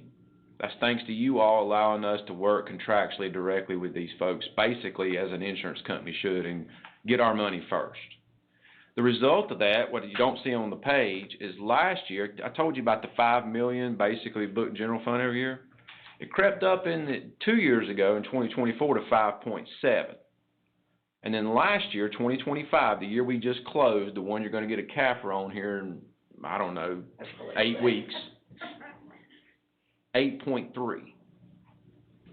The trend for 2026, the first quarter, now I only got a quarter's worth of data, these folks are headed for, if they continue at the pace, I don't want to overpromise and underdeliver, but it's headed toward the upper parts of the 8s, potentially 9. At first I thought it was a windfall. It's not. It's the result of these folks still billing at 80% or higher, but having access to a higher amount of charges. So I brought them in here today because I wanted y'all to see all this information. Y'all have asked for it over periods of, over the years. We get into this collection percentage, et cetera. But I also wanted y'all to see this, and if y'all had anything y'all wanted to say to them, I thanked them. because obviously it's just enhancing the county. The decisions wasn't very, and there was a lot of work actually to get the contracts up and going and done. But I'm saying with the stroke of a pen and decisions made, I also want to thank Christie. I mean, we probably could have got involved in this a long time ago. But thanks to her coming to me and going, Casey, we're missing a golden opportunity here. It's just a little bit of elbow grease and some contracts, and I think we can pick up some more access to more funds. You know, I need people to, you know how it is, you guys run businesses, you got to have people come to you with these ideas. I can't think of them on my own. So thank you to her as well. But I wanted to applaud them. I didn't know if you wanted to do it before we get into Alton. So. Yeah, I definitely do. Thank you very much. Yes, appreciate it. Yeah, because this is what thinking outside the box does. You go and look and try to figure out. And so anyhow, that's a good job by y'all's department. So everyone that was involved in this, thank you. I mean, we've charged $142 million and we've collected about 111 if you just say our average is 75%. That's for the last 18 years. Based on the next 18 years, if we do 75%, we may do 80. I don't know. We're going to collect a lot more than $111 million. Yeah. Yep. But that doesn't mean he gets any more toys. Is that why he's next? No, he's not. We're just trying to set him up. Yeah. Y'all teeing him up. I see. Okay. Does it look like we're on the same path to collect the 81% like we did in 2024 this year? I absolutely believe so. I don't see any reason that should necessarily change. I know that Lisa's gonna be retiring soon. That's gonna leave a pretty big hole in the department, but the three other ladies that will still be doing it, I have full faith that once we get back up to staff, we'll be able to see those same numbers again. That she does recognize that we've raised the retirement age tonight. Oh, good, I'm so glad you said that. Lisa is a machine too, by the way. I mean, when it comes to entering these bills and doing that, and Wendy as well with collections, it's a great staff. They really are. And we're working, obviously when Lisa's retiring, we're all jealous, you know, but hate to see that happen, but we are working close, Chrissy and I and Casey working very closely to plan that, what the next step looks like and to push these numbers even higher. Well, before you leave, please share your knowledge with the new person that's coming, so. They all know, especially Wendy. She and I came, and then she came the year after I did, so, going on 12 years, so she's just. She knows how to drive, right? She does. Okay. Haley is, she came on board a year ago, so she's just hard. She's driven well, and Sandra, she's with us, she came through, temp agency. Yep. And, you know, sometimes you're like, you shy away from temp agencies, but we hit a home run on that one. Yeah. And that's what a lot of people, again, they don't see, from the outside looking in, they always talk about how bad, you know, government is and this kind of thing. They don't see what goes on behind the scenes with a good department. We have a lot of good departments here. I'm proud of our, we're lucky to be in finance. Christy's awesome. Right. She really is. I'm proud of our departments. We got some good leaders here. I can't say that about other governments and other places, but I know what we got here, and we got some real gems, you know, and it shows just like this. Anybody that knows numbers can look at this and go, wow, somebody's doing their job, you know. I mean, they're doing up and above their job. They're trying to work for the people. So, again, I can't say it enough. Thank you very much, and we've got a Class A department in finance. And thank you, Chrissy. You've been a great addition too. Okay, so thank you very much. Anybody else? Thank you all. We appreciate it. Appreciate y'all. I'm gonna let them go back to billing. Yeah. They're standing here. They're not billing for calls, so. Money not coming in. Y'all go through and get you a donut in the back right quick while you're up here. Okay, there's you. Remember what we said? He doesn't get any. Oh, no, we fixing to run him through the coals as soon as y'all do. Okay, so Alton gets up here, and he's got a variety of things. Let's do the billing one first. So remember we said TriTech is the finance side that pulls the data from ESO, the call part. The ESO part's the part I want to zero in on right now. Alton's got a quick little, thing he wants to share with y'all, but the nuts and bolts of this conversation, I just wanna get right at it, is having some trouble with ESO.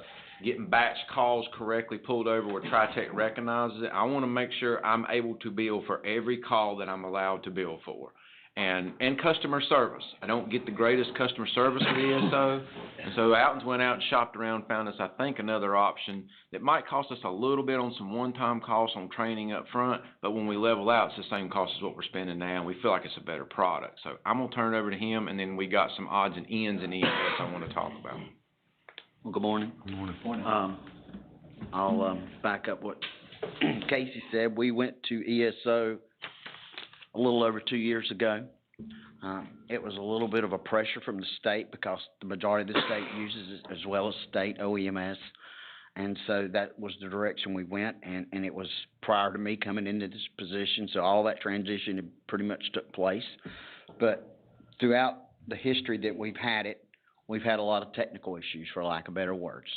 And so when Darren from IT would send a trouble ticket in, he might hear something in 2 or more weeks. And it over and over and over, time and time again.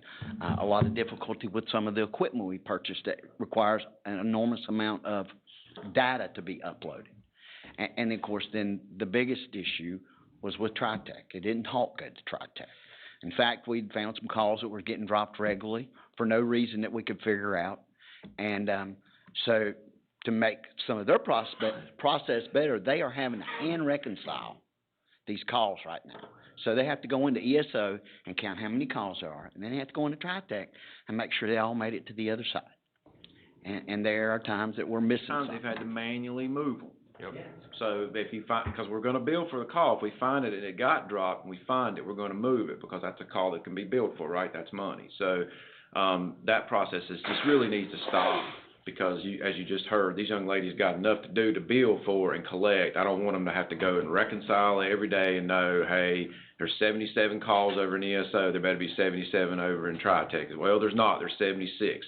Where's the one missing one, and take time to go find it, et cetera. So how long's this been going on? It's been going on for a few months.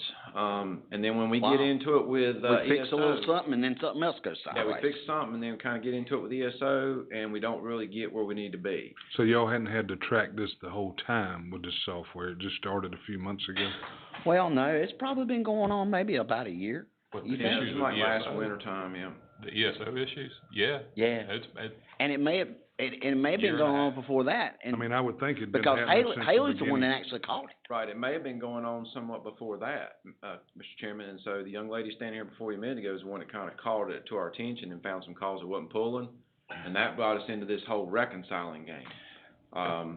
And that takes a lot of elbow grease to get to the answer. It's gotta be done, because you have to know where the hole is, but I can't for the life of me figure out technologically why the interface don't work. It works 90% of the time, but it may pick Casey Smith's call last night he wrote on ambulance, and for whatever reason, it don't roll it over. And there's nothing different about it that we can find, et cetera, or anything, so it's been kind of a peeling back layers on an onion issue, so when it got discovered, you start digging back into it and you find out IT is manually pulling this stuff down and manually uploading it when it should be transferring automatically and going timeout. That's not the highest and best use to of take this one their step time. further, though, what we also decided to do, because we knew y'all would ask about this, is if we're going to go to a new system, what we don't want to do is go to a new system and come to y'all again in a year and go, got the same problem. It's still messed up. So we did a sample testing of the new system, what was it, 80-some calls?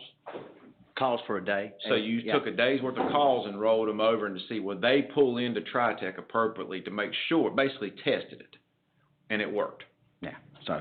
And so we feel like this new product is probably a better option. I think it ties nice to what they use over in the fire marshal's office, and that leads into Barker, and if you want to let them tell what. Well, I can go through this real quick, and some of it we've already talked about, so we're just gonna go through it kind of quick. So it's fire. What's the cost of this program, the new program? Hang on. I'll go to that page then. How about that? So where we were at, ESO was cost us right at $51,000 a year. Now, and that was after an increase that we had to pay in addition to what was budgeted last year, because we're uploading so much data now that they're charging us per the data load. So we're having to, add on for data uploads. Fireworks is at $52,532, and that is unlimited data to go to them. okay? There's a couple extra things, like you said, this works with the CAD system, it works with all the county fire departments are using, they're using Fireworks now, so it's one platform, and it all talks to each other. There's some additions that we wanna look at, so the implementation one-time fee is $3,600. That's our training they bring to us, and they get us up to So speed. you saying we're paying 51,000 now? Right. 51,000 a year? And this Yeah. new one's Yeah. 52.5. And it's only gonna cost us 2,500 to go with, Basically, once we get past Right. this one-time That's it. stuff. I got you, we'll get That's to the it. one. Now, time. Get others- unlimited data pushing as opposed to limited data pushing where we're starting to get charged. Yeah. And a better it's- product. A couple reoccurring add-ons is they've got a training module in there. So we've got our training, in other words, what we keep up with our hours for continuing ed for all our providers is in a couple different places, and one of them's actually very, very antiquated. It may work, it may not work. So they've got a training module. It's $30 a year, a user, and that's if we have full staff at 5130. Then they also have a library, for lack of better words, for CE, where our providers can go pull classes off the shelf that are accredited, and it's only $45 a user. And to be honest with you, it may reduce some of the in-person training we have to do for Con Ed, and they can do it while they're on duty, because the state requires 40 hours of Con Ed a year, and that's, if it's in person, it's time and a half. So we may have a little bit of overtime reduction. But other than that, you know, I'm willing to pay the differences. We wanna keep ESO. ESO is actually supposed to end on January the 3rd.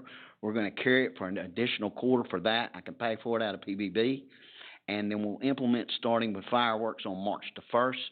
So it gives us a month buffer so that all the call reports can get closed and get to billing. They just don't cut the switch off and all the calls are sitting there. So we're looking at transitioning about March the 1st. Didn't you say that, the new company's got a customer service person here locally? We do. Right here he is, Derek Cornelius. All right. You got any questions for him? He'd be glad to talk. We've got What kind two of look. warranty does this system got? Do what? What kind of warranty does this system have? Because I don't wanna come back next year and you say, it's not, just not working, we need a new system. Right. That's what we did last year. Well, And then that I'll be system honest didn't with you. work and we're Yeah. out of the money. Well, like I said, we got two customer support people local here. We have been working with them now probably. We've been our office has been on the system for 3 Come on, years. This system here? Yeah, for the fire marshal Yeah. side. Okay. Yeah, our office has been on it for 3 years. We currently have 25 of 26 departments, fire departments in the county, all on the system, which is really good. And no problems? No, sir. Okay. Customer service, you send in a support ticket, within an hour, you have a response that your ticket is being looked at.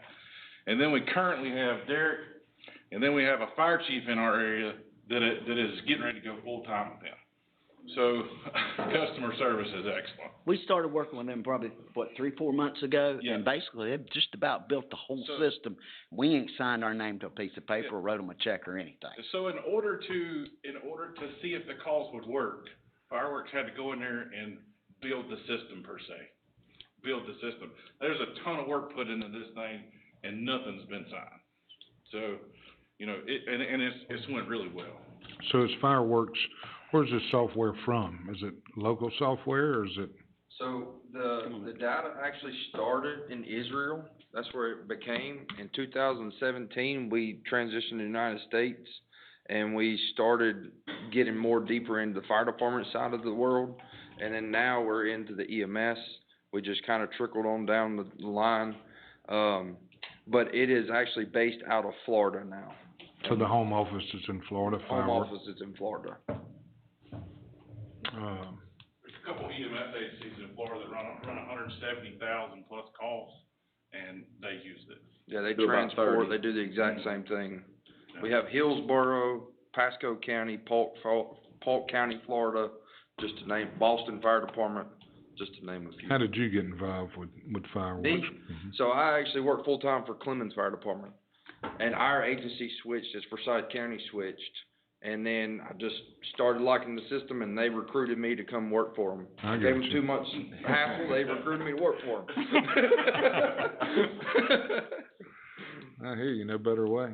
I mean, it looks like a no-brainer to me, Yeah, so, I mean, if it works, it looks like a no-brainer, so. We'll set everything up for the budget amendments and everything. Well, you need a contract too, you end up having, Yeah, just got get a out and look contract at and it. everything, we'll get And this everything. is just a question, but they're just really adding, fireworks isn't requiring a contract because it's an add-on to what we already have. We probably need to get an amendment, though, to what you already got, at least on paper. I mean, it's time now to put a pen to paper on this deal if we're gonna do it, so let's just do it right. Y'all can get with Adam or Andrew, and we can do this. Yeah. Okay. We do have a quote to be signed. Well, that's basically, let these guys look at it.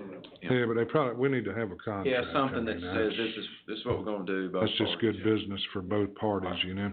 So what's the total?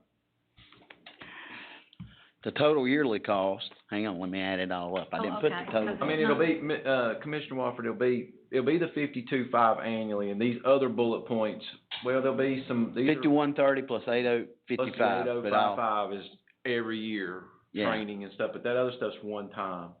I believe it's around 65. Like the implementation fee. 65, 60, okay. 66, Yeah. something like Okay.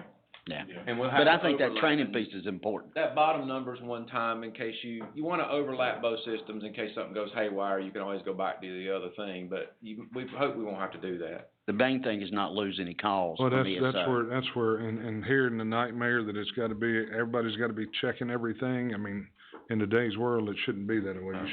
You should check it, but the numbers should be whatever. Should work. Should work. It And, should. and to be honest, we have talked to the folks from TriTech, and this is one of the preferred systems they like that works with their system. Cause I'm guessing you're probably looking at about close to $700 or $800 a call in today's world, right? Yep, you're exactly correct. So it don't take too many missed calls. Well, I can tell by Starts these, adding up. I can tell by these numbers here, I don't know what all worked, but there's a couple $1 million come from somewhere, and was that missed calls? It may have been. Most of that was signing that contract, getting debt access contract to stuff. their data, basically. But there was quite a bit of missed calls in that It wouldn't, number. I wouldn't, not millions worth, no. No, a huge part of it was being able to get directly payments from Blue Cross Blue Shield, because before that, they had to send it to the patient, and then the patient had a responsibility to come pay you. And last winter, the ones yeah. we found, we sent them off to be paid. Once we went through all that elbow grease and identified, I don't even remember how many it was, we billed for them. But wasn't it a couple 100,000 maybe? No. No. There wasn't that many, was it? It was 100. It might have been dollars wise, yeah. Yeah. It might have Right. been- Right. Right. Over a few hundred calls, but we went Right. ahead and billed for them, so you should and. Should get that money, but I'm just saying, those are things. Could have missed it, it Could adds have missed up. it, and there's a couple 100,000, that'd pay this difference for many years to Yeah, come, you know? Sure enough. Just my thought process. No, I agree. That's why we brought it to y'all, 'cause we're like, we can't keep doing this. It's too much work and it's not reliable. We're cooking on such a good pace. Right. At 75-80% at $13 million, there's no more room to, we wanted to continue to grow that number at I don't know that we'll ever get above 70 or 80%. That's tough in the collections business, you know what I mean? You ain't never gonna get 100. That's not how it works. But I tell you what I would like, and I think this board would too, is come back here in about 6 months and let us know how How this, things are going. make sure Absolutely. the calls is going the way they're supposed to. Once we get started and going, we'll give you an update on it. Right, yeah, give us a couple months. One day, I mean, I hear you, but that's not a lot. Well, these guys sat in office and made 80 calls, all right, and some of them don't even know how to make calls, and they was making calls, so. I felt bad for them. They But can only keep up with so many different variations of a name. Right. But they did good. We worked on it hard, so. Sounds All right. good. All right, Thank we'll y'all. transition off that topic. I got two more topics within this EMS thing, and we'll move on to the next topic. Tony, come up, let's do yours real quick. Tony's got a policy change for the part-time stuff in that program. Yep. That y'all wanna do. Let's do that before we talk about this consultants. Okay. Your threshold for part-time Is this at the 108. EMS? Yeah, So we'll do that. if you wanna bring those up. I will. You should have two policies in front of you, direct deposit and EMS shift premium. So if we're looking at the EMS shift premium, previously EMS was looking at the number of hours a part-time employee worked in quarters. So, had to work 60 hours in a quarter before they were eligible for the premium. We're gonna move that back to pay period. So, and there are two types of part-time employees. There's a part-time employee without benefits. They can only work 19 hours a week. If they get to 20 on a consistent basis, then we get into problems with retirement. Then part-time, no benefits. Then there's another type of part-time employee, part-time, we say with benefits, but it's really just retirement benefits. So they can work 29 hours a week. And so what EMS wants to do is to take those part-time employees with no benefits and say they have to work 2 shifts in a pay period. The 3rd shift in that pay period, then they become eligible for the $100 shift premium. The 3rd shift moving, so 3rd and 4th shift. Okay? Does that make sense?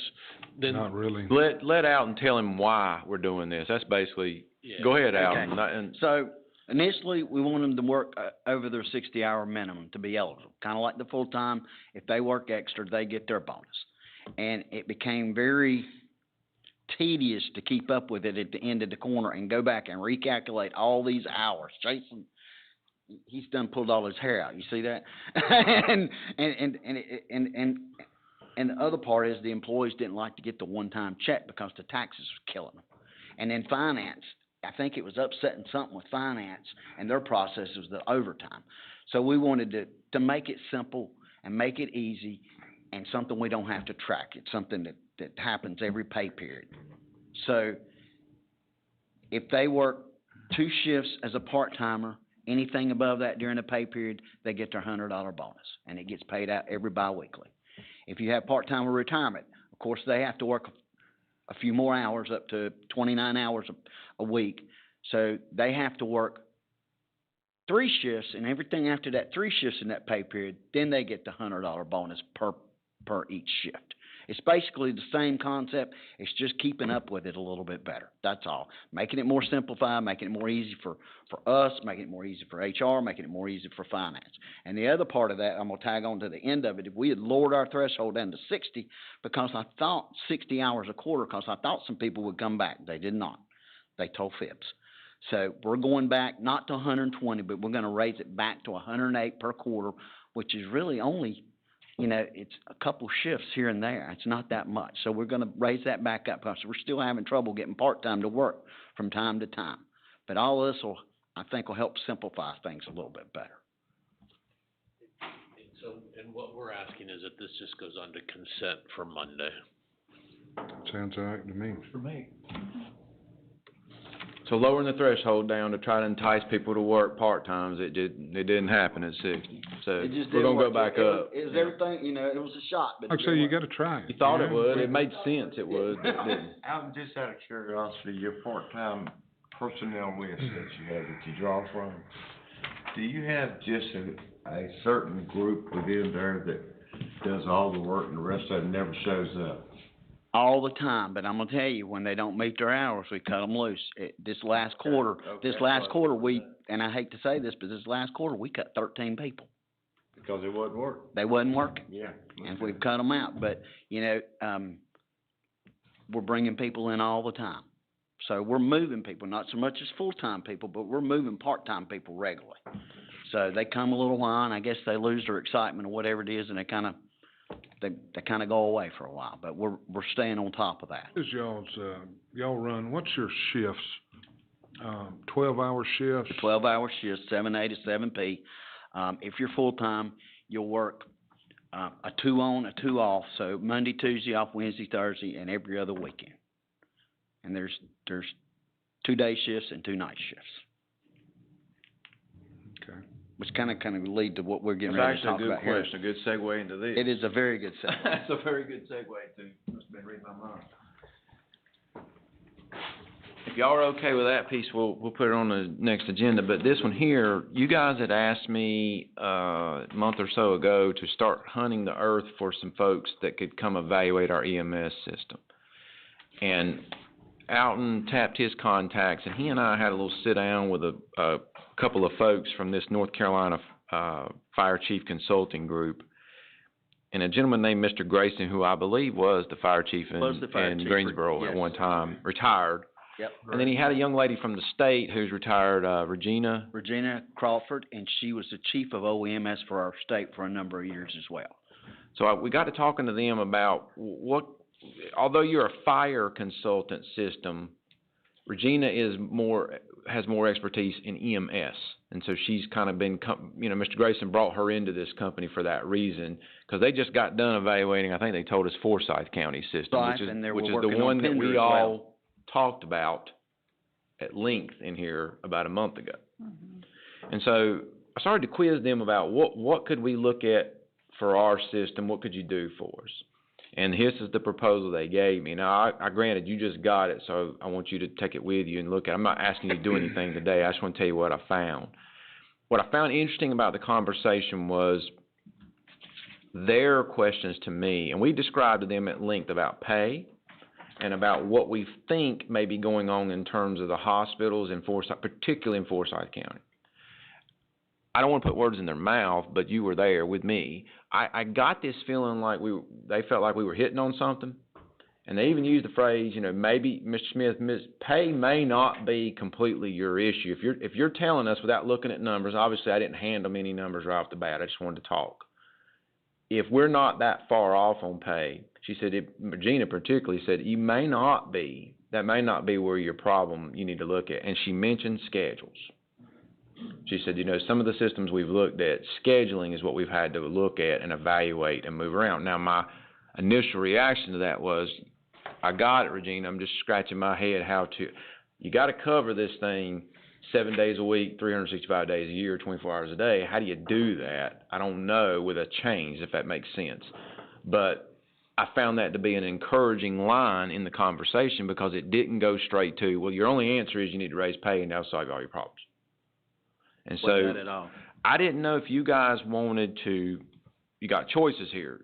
And I hadn't found any more I hadn't found anybody else to talk to. Yeah. Do you want me to bring these folks in and y'all want to talk to them on a Thursday morning meeting? Now, we're out of a lot of Thursday morning meetings, as you know. It would be January. I don't know that we're in any hurry. We've waited to come this far. Or, as you can see, the price tag to do this, and this is their proposal. But again, I would like y'all to take this and look at it before we start making any commitments to do anything. But you see the price and the timelines and the pricing per category of things they want to look at. They want to get into CAD. They want to get some data, and they want to look at what the calls do and how they flow and what I call hot calls, peak times, et cetera. And I'm all for all that stuff if it means coming back and telling me how I can augment schedules to perhaps accommodate the ability to recruit better, as opposed to just always saying, pay. So I didn't know how I figured y'all may want to meet them, but I didn't want to be presumptive and bring them in here today and say, here they are, you want to go or not? I want a little feedback. Just receiving this, is $23,400, is that the cost you're referring to? Yes, sir. Okay. That's max too. They charge by hourly and they invoice monthly, but then they give a maximum figure that it'll cost. But it shouldn't cost that much, they said, maybe not. So you said they've done a study for Forsyth? They've done a study for Forsyth, they're working at Pender. It seemed like there was one other place, but I can't remember, maybe Scotland. What did their study for Forsyth say? I think they come up basically with their different schedule where they're running AMTs on units and having paramedic chasers, but they're at the advantage of their location because they have a trauma center, they have a cath lab, they have a stroke center, everything there within Forsyth County, where we're a little bit at a disadvantage because those are not local. I got you. Can you get a copy of their study, Forsyth? I have not. I can try. It would be public record, yeah. We can call it and We get can it. do that.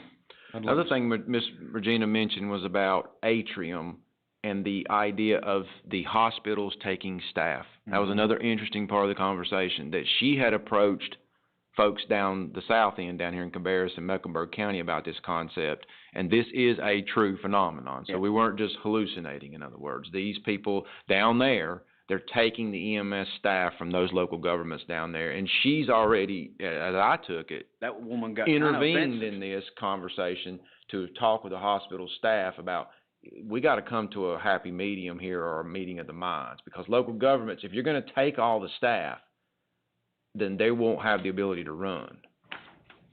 And that day would be coming. We've already caught wind. There's a program over in Forsyth now where they're looking at borrowing hospital over there. They already doing paramedics, but they're also looking at doing EMTs. Doing EMTs. And I'll tell you, the average pay is about $10 more starting an hour than what we pay them.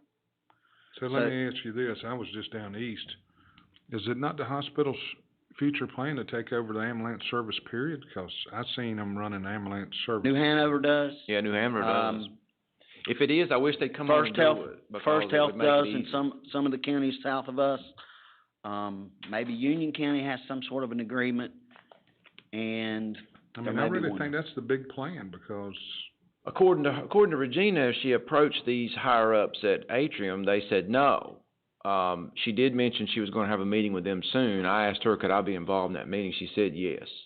That's with or without us doing this, obviously, because, I don't know, I mean, I kinda got the sense from that conversation that Atrium was a little, didn't wanna get locked in a room with a room full of local government folks and either confess that that's the plan or even admit, yeah, we have been poaching staff. Because it's gonna have to be, if they're not gonna take it over, there is gonna have to be some kind of conversation with everybody in local governments, all the way up to I-85 corridor about what, you're eventually gonna make it where we can't operate.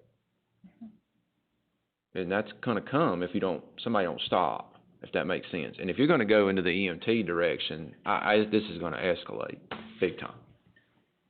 I mean, so you saying they're already doing it in New Hanover? They're running ambulance service. And I don't know what the driving factor down there was to determine. Well, part of it is New Hanover signed a contract where they've got a payment amount, right? And then they get a cut of the revenue that we just looked at on the page. Right, they ain't It's the same way in Montgomery Right. County. So I Montgomery think it would have to be one of those, could you get a hospital to do it here? Yeah, but they may take all that money that's sitting on, I don't know. You know what I'm saying? If you make it financially attractive, they will do it. Do what? I think Montgomery's paying maybe between $8 and $10 million, and they don't run nearly the amount of calls we do. We run right at 30,000, and I think Montgomery might run, I don't know, somewhere between 3,000 and 5,000. So. But see, this is pass-through money for us. Most of this is pass-through. The cost exceeds, or close. It did a few years ago. I don't know what it looks like now, but it probably cost us $1 million or $2 a year to run the ambulance. There's a net result of cost Right, in this service, right. But what I'm thinking is to get them obviously nobody's ever showed up at our door to say they would like to talk about taking the service. That's number one if somebody wants a market there, they're gonna come to you, but would they want us to pay our net difference we're doing plus take the revenues, where I'm fearful? No, I don't think so. I think they just take the revenue. I think that's part of their big They business generally plan. charge because 911 you don't always get the revenue from that, so there's going to be some calculation. Well, I mean, and also, loss. I'm not trying to. That'd be easy to figure out what New Hanover But I mean, in that does. movie Independence Day, the name of the game was the aliens set the chessboard to eradicate everybody and then take, if you take all the staff, you control all the costs. Right. Then I'm in very It'd much be deep interesting to trouble. see what happened to New Hanover, how that all took place there, because, I mean, that's a lot more populated area than we are. They've also taken over all the rural fire departments. New The Hanover county runs all the fire departments, too. The fire department run by the county as well. Wilmington doesn't even have their own fire department anymore, do they? New It's all Hanover. county. But we're talking about the county runs it, but we're talking about big business taking over the ambulance, different story, But New They're Hanover's actually just a taking it different over. animal, I think. Huh? New Hanover is just sort of a different animal in the way that they do things. But I've even noticed, even Moses Cone in Greensboro, they have their own ambulance service that will do, I think they're just doing transport. They do critical care, so all the hospitals run critical care. Something like, We don't creeping into that, don't yeah. do any of that. So even Atrium has their own EMS service, but they do all the transfers from hospital to hospital. A number of years ago, we did that as well. And we quit that maybe 10 years ago, as well as every other agency in the state, because we couldn't keep up with doing the transfers and running the 911 emergency calls. I mean, to be honest with you, I don't know why they want it, but. I don't either. But there may be a reason for them that we can't see, again, we big don't know. business is big business and, if Because they get. 911's not where the money's at. It's the transfers between hospital and hospital. Mhm. So again, that may be their plan. I'd really like to know why New Hanover went that way or how all that took place, I don't know if we have any connections in New Hanover or not. I don't. I could reach out. the one I had's not there anymore. I'll see their clerk next week. And wonder when that took place in New Hanover. You have any idea? It's been within the last 5 years, I'm sure, maybe less. But it's like Casey said, if they keep taking your people, they're taking over your service, basically, Right. one way or the other, so. And like you said, $10 more an hour, if that's what they pay. I'm curious if they pay their field medics in New Hanover the same price they pay some of these mobile integrated healthcare people. And when I say mobile integrated healthcare, that's what's taking our folks. It's a form of home health when people's been discharged from the hospital and the paramedic goes out and tries to keep them from coming back to the hospital. Versus, I wonder what they pay at field staff, if there's an offset or not. I wouldn't think there is, but you never know. If you can get us a copy of Forsyth's report, but I don't mind listening to these people. I don't know what the rest of the board. Just feels. remember though, it'll be probably January. Yeah, that's That's fine. fine. But Call your contact over and see if you can get a copy of that study that she just mentioned the other day. Okay. Especially I since will. it's fresh. I will. For the January 2nd meeting? Yeah, we'll bring this group back, but I mean, I'll get a copy of the report soon. Yeah. And I don't know, I mean, you know, I hate to put all my eggs in one basket. I don't know if we can find another consultant from somewhere else that can give us a fresh set of eyes too. I like to hear more than one consultant. Well, you know. Diagram.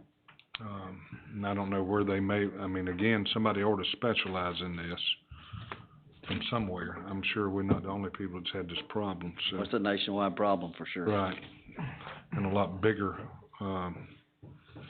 organizations than what we got, you know, so. Well, you know, primarily when you go out west, there's not a lot of standalone EMS services unless it is, privately owned. Most of your EMS is provided by fire departments and a lot of other places. Just Now, what other county did you say, this company here was they were consulting? doing one for Pender too. Pender, that's a small county, right? It is a small county, and I'm not sure who else, but I can check and get some information and get. Did they tell you what the reasonings were for Pender County? I think Pender took over the EMS. The county fire departments is running it down there. I seen I a got news you. article on that, and there was a lot of talk about it. And I think the fire department was very upset, but they took the EMS service. So I bet that was part of There was, that. you said something, and I'm sorry to interrupt you, but Yeah. I have to say it when I'm thinking. There was Me one too. other key thing they said that my ears caught on to that I did not really think of during all our talks about this, that our two big city fire departments are not providing essentially that ALS. Well, BLS response. Or BLS response, right. So- Whereas in these other counties, they are.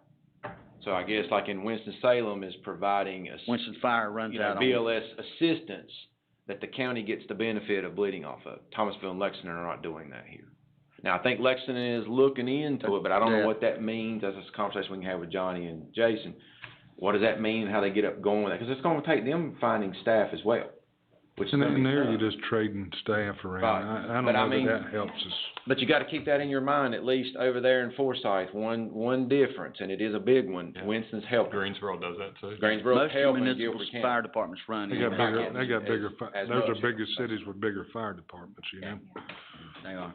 Then, would be my guess, would be one reason they can do that. I know Greensboro Fire ran more medical calls than they did fire calls, just from being their analyst for years. They did a lot of that. They got their own ambulances as well? or They just don't, they run would fire run quick trucks? response vehicles. Quick response, Or the okay. big truck would show up, and then when the EMTs and paramedics were on the site, they would turn over the command to them, and then they left. But yeah, they ran a lot of calls. Pretty much every call over there, and you could verify that with Jim Alton. I'm about positive I'm right on that. And I don't know that helps us a lot if we still gotta send the ambulance over there, other than if they call the call Well, off. it helps when we're short-staffed, or if trucks are spread out a little bit more. You Well, at least just got get a fire somebody- department getting to You can somebody. get the response time at least. Right, You you may get end up having somebody to get there, involved, but you, right. That's if it. you gotta transport them, you still ain't no better shape. Right. Because not unless you're gonna throw them on the back of a fire truck and head to the hospital with them. And even Chief Grayson would know that because it was during his time as chief was. there. Yeah, they had paramedics that were firefighters as well. Chief Grayson's just a guy that's, He's the head of this firm. yeah. right, Owner of the company there. right, okay. Y'all are done without him. You got away with not having to do anything, so there you go. He didn't ask for anything. Right. Not much. Can you touch base with him and tell him January meeting? Could they come? Let's give them plenty of heads up now. I'll go ahead and reach out to Okay. them. Let me know when you find that study. Thank y'all. Second or third? It don't matter. Second. Like I say, Casey, you might wanna try to find another consultant from somewhere. You guys look high and low for somebody else so we can get price comparisons here. I've done a quick search and I didn't get no success, but I didn't dig. Like I s- Somebody sent me somebody the other day that they notified, and I don't know if it's the same one we're currently looking at. I have to check on. Well, ask some of your counterparts. Really, everybody's doing some type of study to try to figure this out, so somebody's doing something. Thank Yeah, like I say, I If like you to know hear more anybody than in one New idea. Hanover, call down there and find out what some of the skinny is. I don't. And maybe they used a consultant down there, maybe, I'm sure they didn't flip, I'm not sure if they just flipped a switch, but maybe they had a consultant seeing what was going on, maybe the same thing was happening to them earlier than it's happening to us. So, I'll try to get online and read some too about it. Okay, thank you.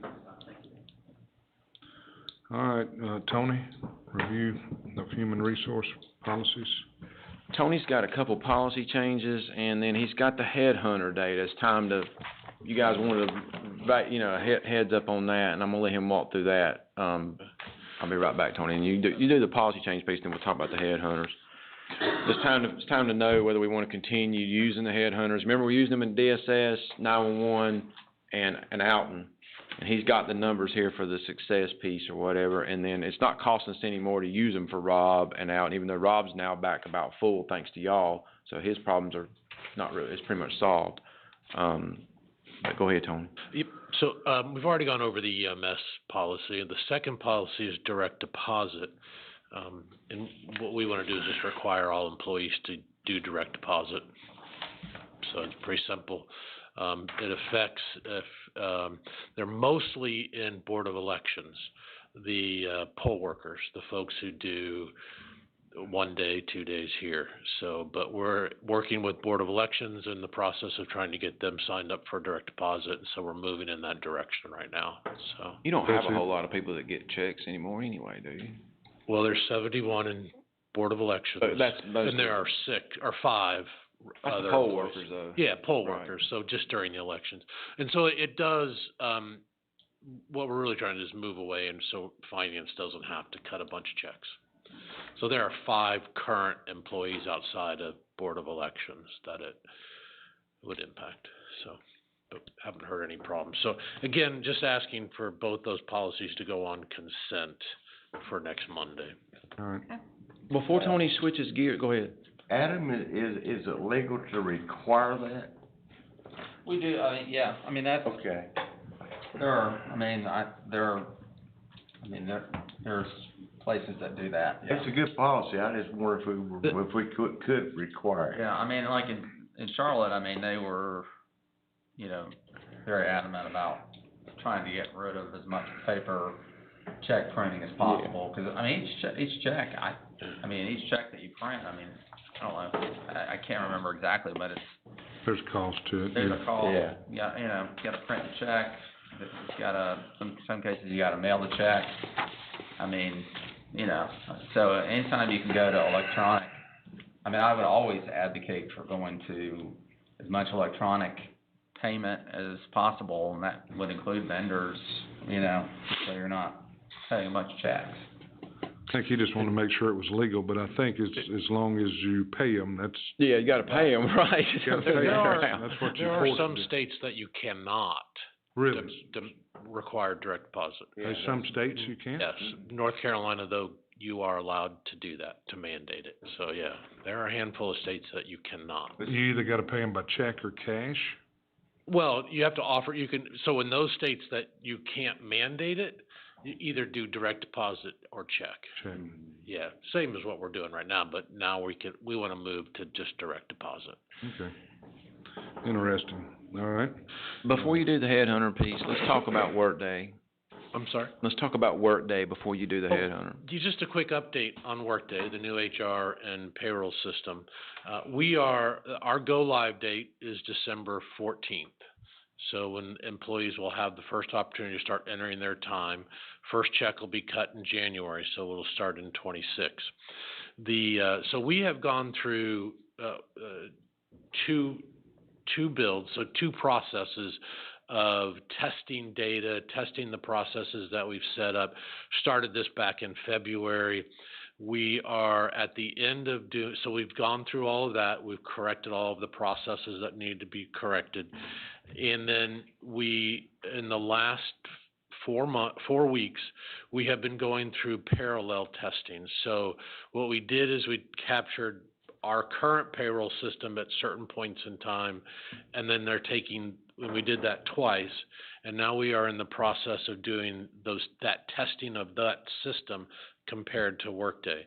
We've done that twice. We finished up last week the first run, got to 96% accuracy. We're finishing up this week for the second run, and we're currently at 98% accuracy. So what that means is when we turn it on, if we get people be able to put their time in correctly, it should go relatively smoothly. It doesn't mean we're not going to have our hiccups, right? So, but we are doing everything we can to make sure when we launch it, that it goes okay. Just to let them know, tell them about the federal tax piece and the 401k. The reason why I'm not trying to bore you all, but I want you to get this piece, how much work's gone into this hold on a minute. Yeah. So since last winter when you guys approved this, HR has been not only doing their regular stuff, but this thing like pretty much all day, all the time. HR, finance, and IT, we've been working pretty hard. But philosophically, let me tell you what you're dealing with, the kind of animal you're dealing with. A payroll system, as you all know, has calculations behind it that does everything for overtime, 401k, taxes, and pay.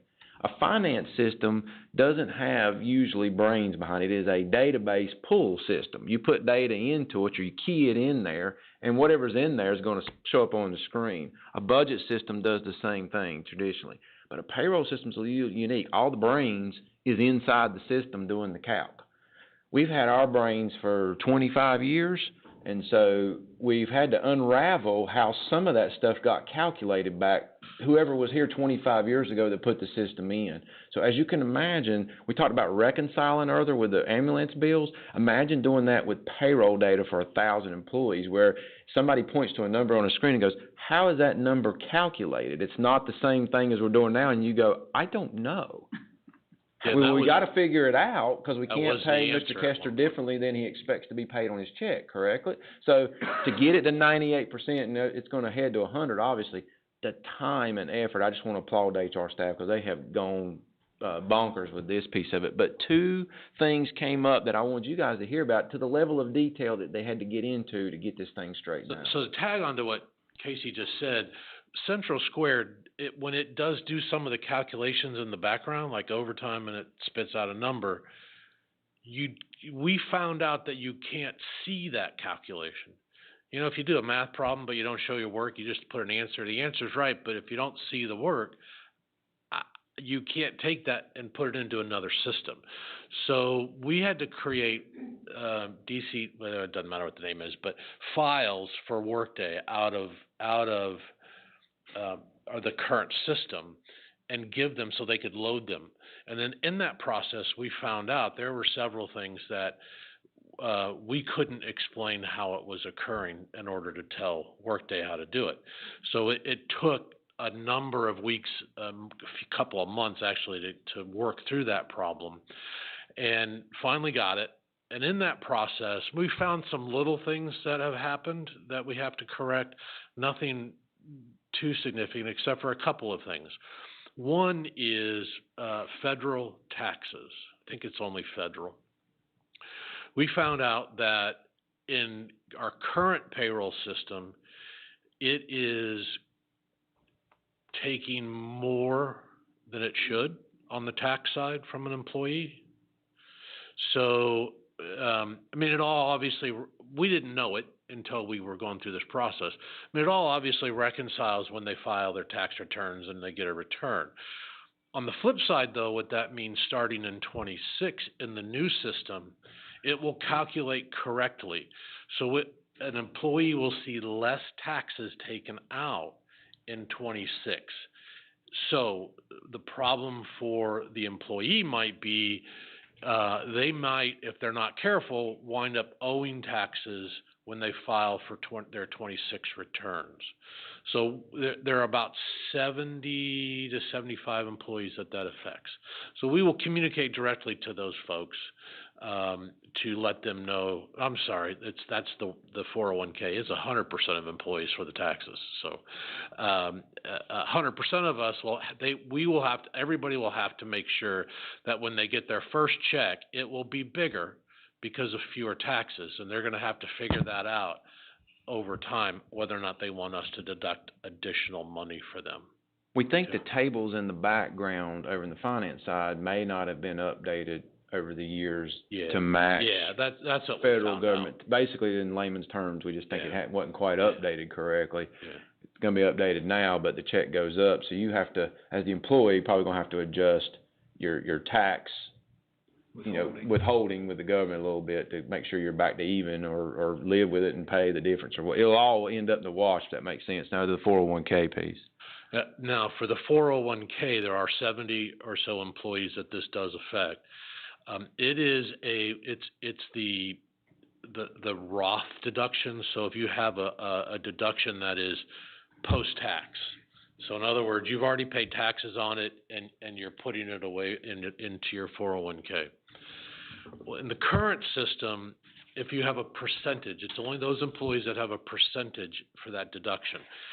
The current system's calculated it on the adjusted gross. So the amount is smaller that is going into your 401k than it should be, because it really should be calculated on just your gross before any taxes. So if your gross is $150, but your adjusted gross is $100, currently we're only taking if it's 3% of 100, but it really should be 3% of 150. So starting next year, employees will see a larger amount going into their 401k. If they want to correct it, then they'll just need to go in and change that percentage. It's as if you're doing a percentage. If you're doing a flat dollar amount, it don't change, obviously, right? So like me, I do a percentage. So I'll see mine go up, but I do it as a percentage, but I dare say all 70 employees know kind of what dollar amount like I do. I know what dollar amount I'm trying to shoot for.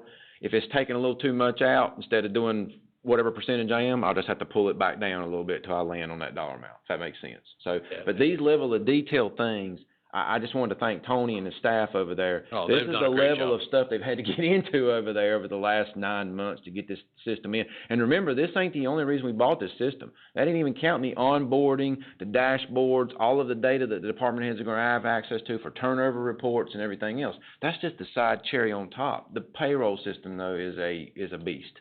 It's a beast because you've got to pay 1,000 employees what they're expecting. You know what I mean? We can't turn this thing loose and it ain't working. So it's been a lot of work. Good job. Thank you. Yeah, no, the HR staff, finance, and IT have done a great job. So, okay. Then the last piece is the recruitment. So if you look at the side, it's a one-page sheet on both sides. Let's talk about Goodwin recruiting. Goodwin is the recruiter that we pay a percentage for each new hire based on their annual salary. And I can go through each of the numbers. You can read across if you have questions. It doesn't look like DSS has hired anybody from Goodwin since April. So we've had 8 hires from Goodwin and 5 terminations. So they currently have 3 employees that are still there from Goodwin. So in the year. Okay. And then on the back side of you sure these numbers are right? When I'm saying, because I thought, is Trish still back there? I thought we've been discussing these Goodwin hires for DSS for a while, and I think some of the information we've been getting is they have 2 recruiters. Yeah, the second recruiter is probably, Okay. so Higher Health is the second recruiter. They've been 19 hires from Higher Health. Okay. And so, I didn't do a total, but. Because I've been asking which one was which during the meetings, and The Higher Health that I believe is the one that's been sending it like daily, I get emails from. Yeah, and Higher Health is not a percentage of the salary, but a flat monthly fee. And it's So called they're less- hired help? Higher Health. Higher help. Yeah. So if you look at the numbers on the back side of that sheet for them, there are 19 new hires from them, and 4 folks who have left us. So for a net of 15. Oh, that's good, I So- guess. Yeah, I mean that. Well, it's according to how many's still here 3 months from now, so. We can get you that information. Yeah. So, the question before you guys is whether we continue.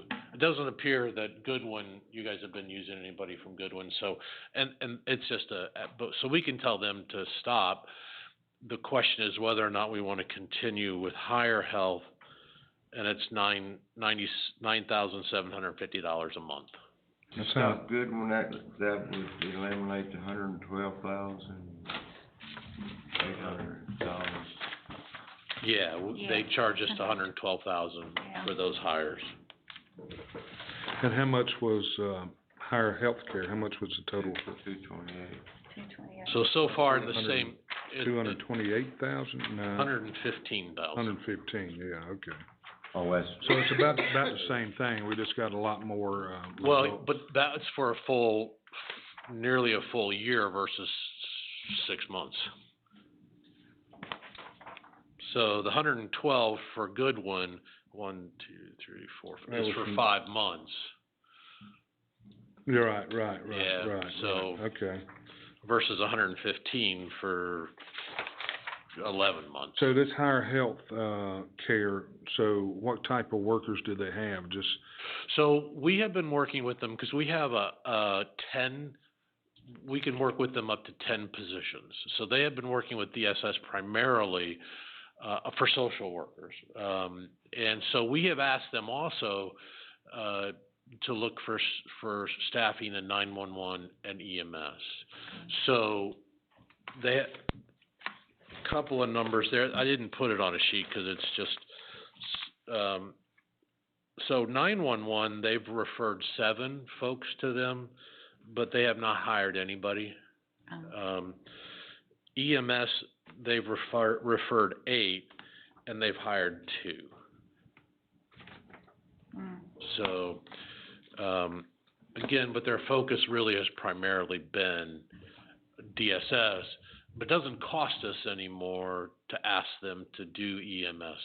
That was gonna be my question, is the $97.50 for all of those? It's Okay. for 10 vacancies, it's for 10 positions. Okay, so it doesn't matter what department, that's not a We true could say- DSS cost. Yeah, we could basically. say we need you to look for somebody at the health department, or, as long as we stay within that 10. Is it costing us about $6,000 per hire? Yeah. Plus, we pay their salary at that time, correct? Or is How this- much are their salaries? I People couldn't. we hire from them. Yes, Mr. Shelley, that's how it works. Yeah, that money's just going to the company to find them. So that's Are you talking about 6,000 higher per health? hire? Higher health? Higher health, so if you look at the numbers, so we have paid Higher Health a total for, in the 11 months, $1,115,000. Right. $115,000, Yeah. sorry. So on average, taking that, it's about $5,800 per hire. Okay, Now, I that's just a number to say how much, okay, out of those 19 people we hired, it cost us essentially $5,800. Well, where I've got my eyes divided 19 into 115,000 to see what the total cost was. Yeah. And it's 6,000 and something. Yeah. So. But we paid them $115,000. That 6,000 is just a number to. That's what it's costing us per hire. Yeah, essentially. Yeah, Yes. that's what it's costing us per hour. Correct. Yeah. So what does, I'm a little confused at this chart, and it's just me. Yeah. We hired 19? Yes. How many still with us? We've lost 4, so 15. Okay, so I see 4 over there on the termination. So 15 employees, a gain of 15. That's what really got us out to buying right there. Partly. It did cost us a little bit. Right. But I mean, that's what's keeping us, And 15 employees is hard to come up with. imagine 15 gone from where we're sitting right now, the Right. conversation we just had the other day. Right. So, and I know 6,000, but 6,000, when you ain't got no employees, you gotta. 6,000 plus salary, let's don't forget the salary you're paying and the benefits or whatever. Well, but their salary, they earn their salary. This is just what it costs us to get the employee. Right. We're not paying higher Right. a percentage of their salary. No, we just pay. No, I didn't say that. Oh, okay. So, but they don't start getting the salary and benefits till they start their job. That's, I just think you could find some help for $6,000 if you gave it to somebody as an additional bonus. Well, we are giving employee bonuses. referral bonus. Huh? We do give an referral bonus. an employee referral bonus. Yeah, we still got that program too. Yeah, we still have that program. I think it's Know 20. how many that's? Not very many. I just got one, this week, $6,000 so per probably hire. a couple, it's a handful. I think Handful. Commissioner Shell's point is that there's over so many months to be able to get that return on your investment at that point. You've paid 6,000, they've got to stay for so long before you're into the bonus at that point, so. And you know, that money is spent, even though you got rid of 4, you're only down to 12 now. Well, we got 15. We kept 15 out of 19. I mean 15, yeah, I was thinking it was 16. And believe me, I don't like paying money like that either, but when you don't have employees and you've So tried y'all everything saying else. That other good one, They're we not- might as they're well not- just bag Probably them. more We than just- $60. That's what I'm saying. Right. You don't need both of them. No. The other one ain't producing. The other one ain't producing. Again, if they're producing, if I need workers and you're producing, Correct. and they're decent workers, Yep. then, you know, it's the cost of doing business. A lot of people use headhunters to find what they need. Oh, yeah. And we you getting know. a good We do retention in rate. furniture all the time. Right. Our retention rates, whatever that percentage is. But the 15. retention, that was a big thing too. I kept asking Trish and, Angie there, I mean, how many of these people are still here? Because we need to know if this is working. So 15 ain't bad out of 20, It's not. or out of 19, actually. Now, she might have a couple more she's fixing to call out of that I 15. mean, I that's don't a know, 21% turnover rate, but- Right. so not bad at all.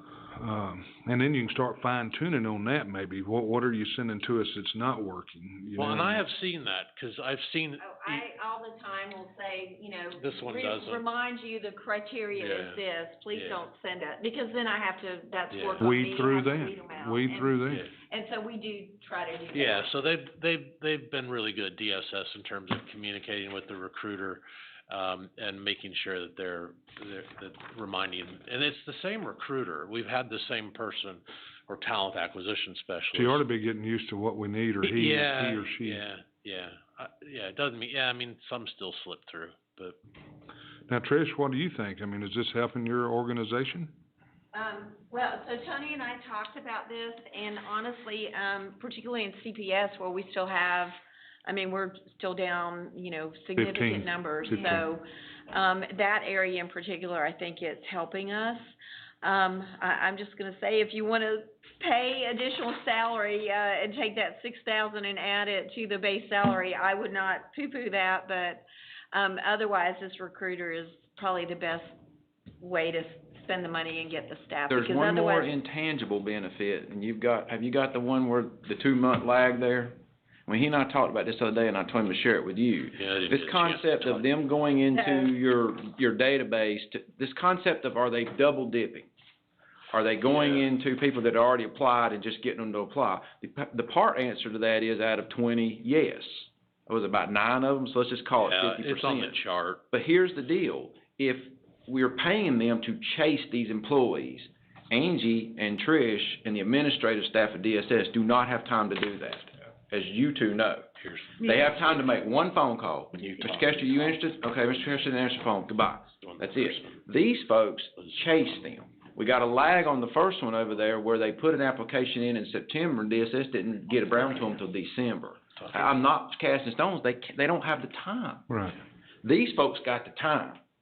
We got some where it's showing where they're inputting their application in the day of, they're getting the credit for it. I mean, they could have been on the phone with them right there. Todd, go ahead and put your application in. I'm right here. You know what I mean? Right. I have no problem with paying them to chase these employees. That's exactly Because it right. saves you from chasing. And I'm a betting man, and I'm gonna say chasing is better than not chasing Chasing. in DSS. Yeah. So I just wanna dispel that myth. Now, if it was 100%, they all got 100%, but they're getting about 50. Yeah. So the other 50 they found on their own.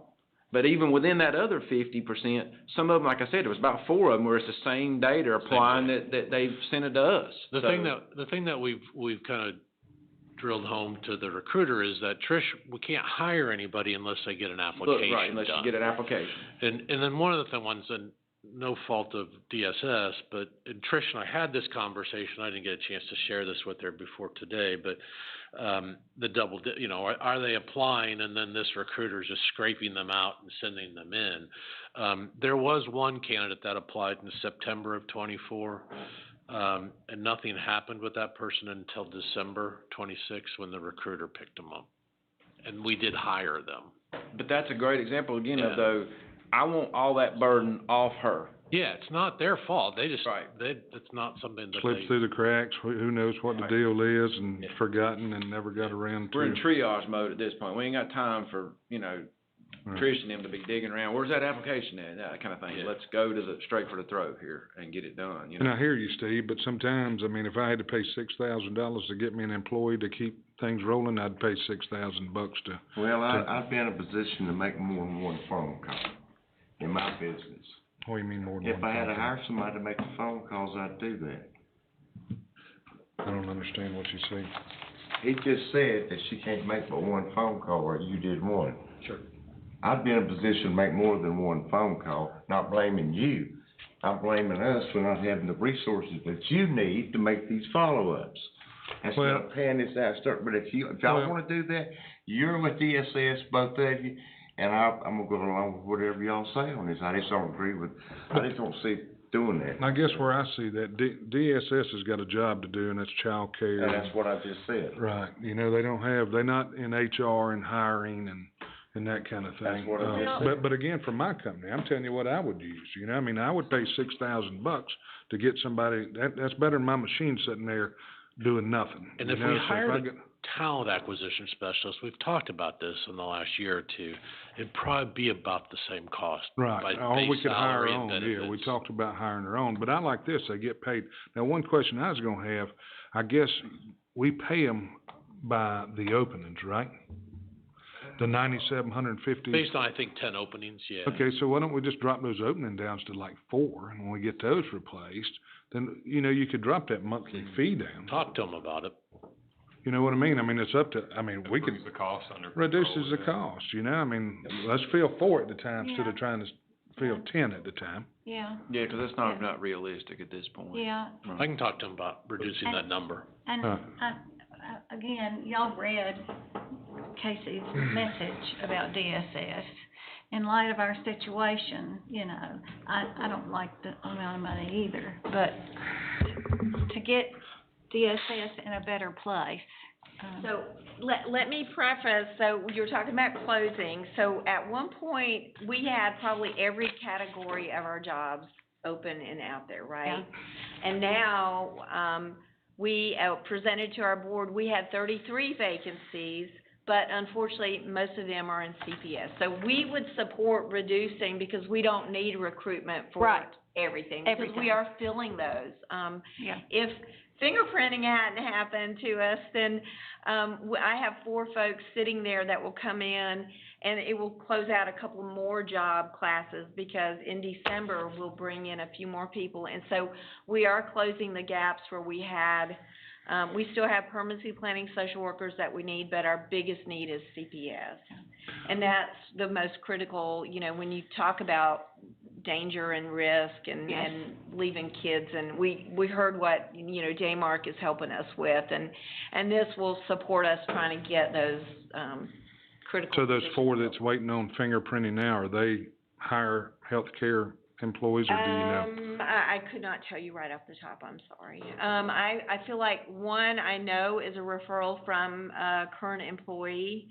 There's where our sign-on, and, or that bone, not sign-on. I'm not sure about the other 3, to be honest with you. Okay. So, I know their names, but I don't know where they came from as far as how we scooped them up. And see, I don't know why that matters to them anyhow. If you tell them you need 2 CPS workers, instead of telling them you need 10, what is that? Well, I think when we originally set up the contract, it was just based on a number of positions.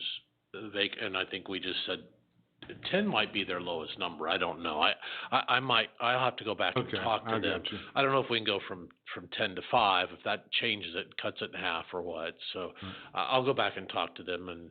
So this fingerprinting thing, and I don't think there's nothing we can do about it. Y'all know about that, I guess? Yeah, it's the state implemented, it's a new law, October 1st. Anybody who has contact with a minor, so anybody under 18, has to be fingerprinted. So go to the sheriff's department, fingerprint.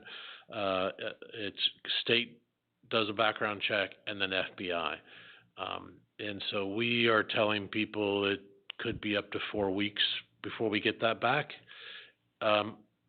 Initially, it looks like it's only 2 weeks, but I don't know if that will continue. We've gotten them back a lot faster than we expected, especially in the beginning. We figured every county would inundate the feds. Yeah. If that gets out of hand, let us know, and we'll see if we can do something on this end. But 2 weeks ain't terrible. But when you're in Trish's predicament and you need help, 4 weeks is a long time before you put somebody to work. You And know? unfortunately, we're in the cases where they have to be fingerprinted, we're really not in a position to be able to say, well, you can start them and we'll just wait. And No, you can't do Yeah, that. because if they come in contact with a child, they're in Parks and Rec and something happens. Animal shelter. Yeah. So it really affects 90 to 95% of our positions. So Sheriff's Department, EMS, DSS, Health Department. And CPS is where we're struggling now in Trish's library department to find help. Trish, what is the educational requirements for a CPS worker? I guess a CPS So, minimum, they have to have a 4-year degree, but they would come in as either a social work trainee or a social work 1, depending on what the degree is. So to be fully qualified, they need, I believe, a year of experience and a BSW, a Bachelor of Social Work. And that might be 2 years. But it does require some experience and a BSW or an MSW to be in the CPS, which is the highest classification of social Is that work. federally mandated educational? State, under the Office of State Human Resources. Okay. Can you email me that educational requirement for the CPS worker? Sure. So I can forward it on. Do you think that would help if we get the educational requirement down some? Maybe some people's cut out for that, but just don't have It won't. They will not reduce the. Well, they will if the legislators. They may, but then their classification, so the requirement, I think federally to be a social worker, you've got to be, there's some licensing that North Carolina doesn't require, but there is a criteria of what it means to be a social worker. And that's why I asked you about, if it was federally Well, mandated. but our particular job specs are from the state, but they're probably built on the. But if you can send me that, I'll forward it on, because that's something I think they want to look at just to see, because we're 15 short, and we've been 15 short for a long time. And Trish will tell you, I don't know where they're at. I don't even know if they're out there. I don't think people are going into it. Into that that's what field. And it is down a hard career, Yeah. right? It's very difficult. Yeah.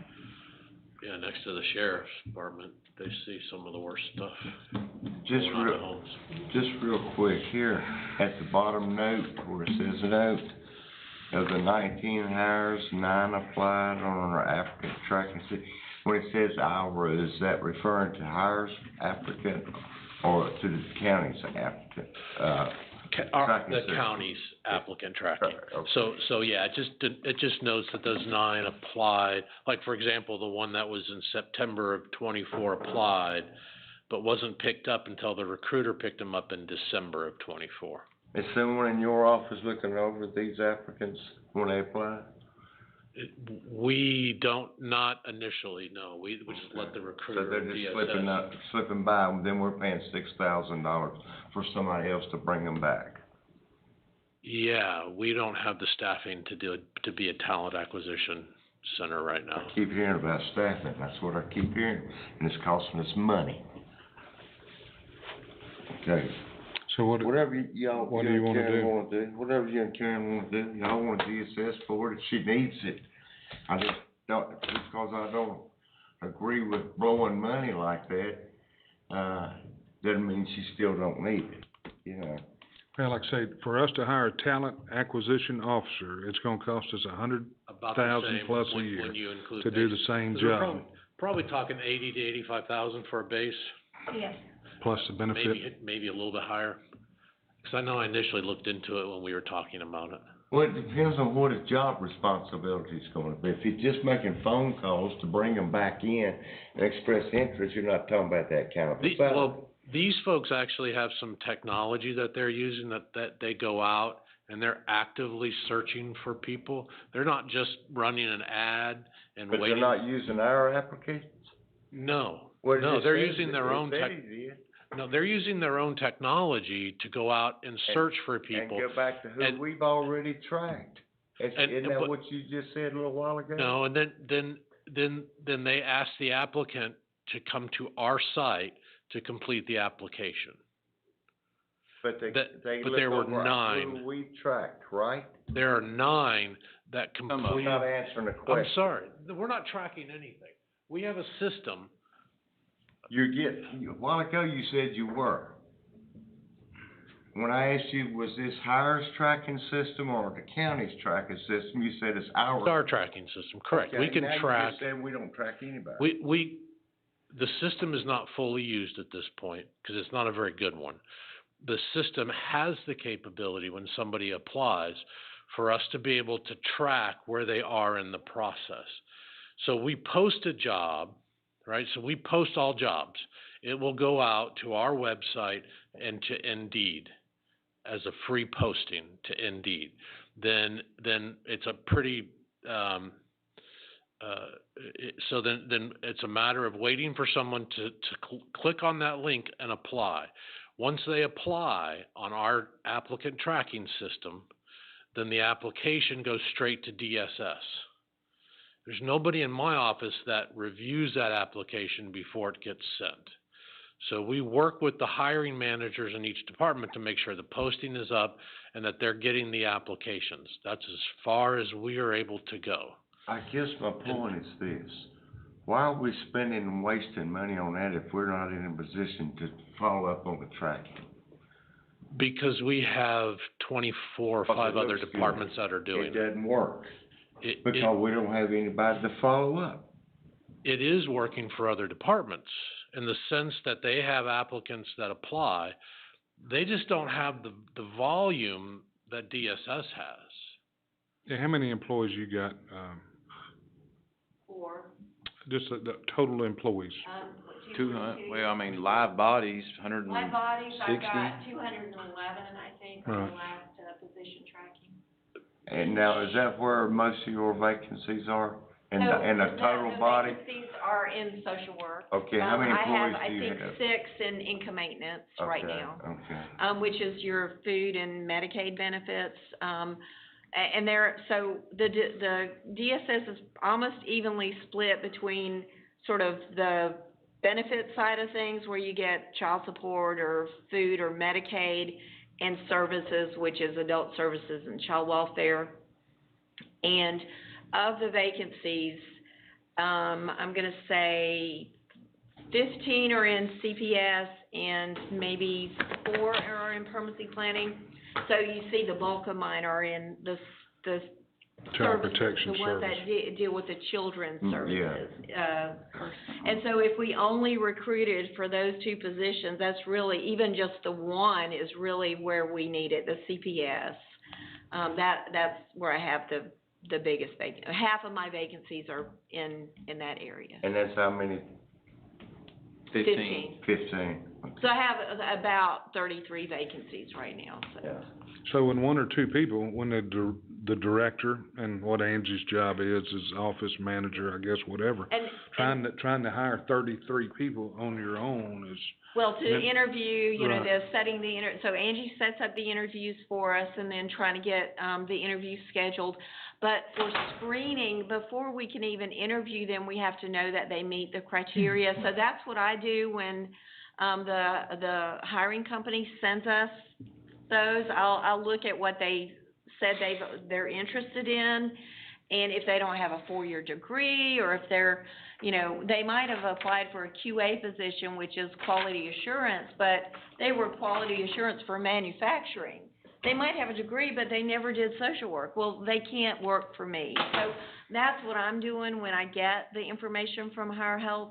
And when they apply, we have to do a formal assessment to say, do you meet the state specs? And there's a training that staff have to go through to be able to do that. And Angie and I are the two that have had that training. Our business officer had that training, but she retired. We've hired a new one, so we're gonna try to add another person to the mix to have that training.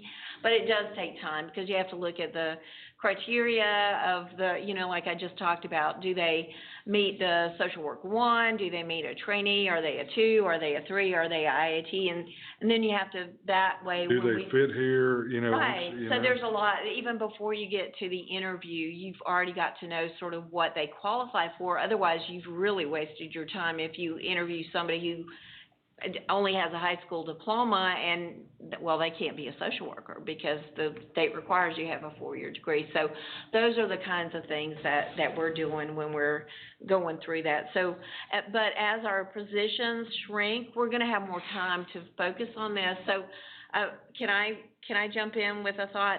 So I had suggested that if we're going to continue with this recruiter, that we maybe just do it for another time limited amount, because we are making progress. And once I start getting my admin staff filled, which I have a business officer now, which I was doing finance, Angie was doing finance, we're starting to have some time to do other things again. So that would free us up to do some more of this, you know, following up, which we used to do a lot of, and we've just not had the capacity to. So when you only need 5 people or something. Right, it's a lot easier, so. A lot easier to do. If it's agreeable with y'all, I'd like to do away with the Goodwin recruiting and move forward with the hire. Oh, Goodwin needs to go if they're not performing, that's. Agree. Right there with you. Y'all okay with maybe doing it on a limited time and we come back and evaluate? We've been doing it on 6 months, I every mean, 6 months. Yeah, I'd like to hear it in 6 months to see. Again, like I say, I mean, we have tried everything we could to get employees in Trish's office. But I like And your this is- idea of cutting it from 10 to 5. I do Right, too. right. That just And makes they'll do sense. it. Cut Unless the they got a expense on minimum. that one, get rid of the good one. No need to advertise in every job you got, you know, I mean, you can advertise one job in each category and when you fill those, Okay.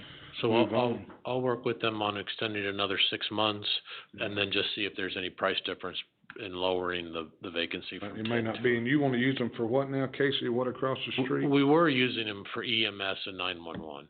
We are? Yeah, we It have. doesn't cost any more to throw them Costs- in, Right, even right. though Alton's not getting much benefit out of it, as you can see from the numbers. Rob's back full, so he's not gonna get much, I mean, but it doesn't cost anything if they find Right, one for right. Alton. And we could, if we left it at 10, we could look at other departments and just see if there's, other departments that are, maybe need a little bit more help in I'd almost finding. be tempted to, see if we could get it down to 5, and let's just focus on her. Yeah. I mean, 'cause Alton, this is not gonna solve Alton's problem. Right.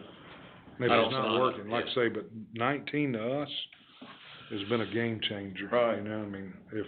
That'll help pull the cost down if we can just focus, maybe let's just focus on, see if you can get them down to 5 and just kind of focus them on CPS. And I'm with her, I was just about to say, she hired a business officer, that's been a key job, it's been open for a while. So that will help downstairs, 'cause Angie, for a while Angie was doing all the finance stuff and trying to do all this HR stuff, and it just couldn't be done. So now that they got the business officer, Angie don't have to do as much of that. They start the chances where they can get involved in some of this stuff, and we don't need higher help as much. Agreed. Okay.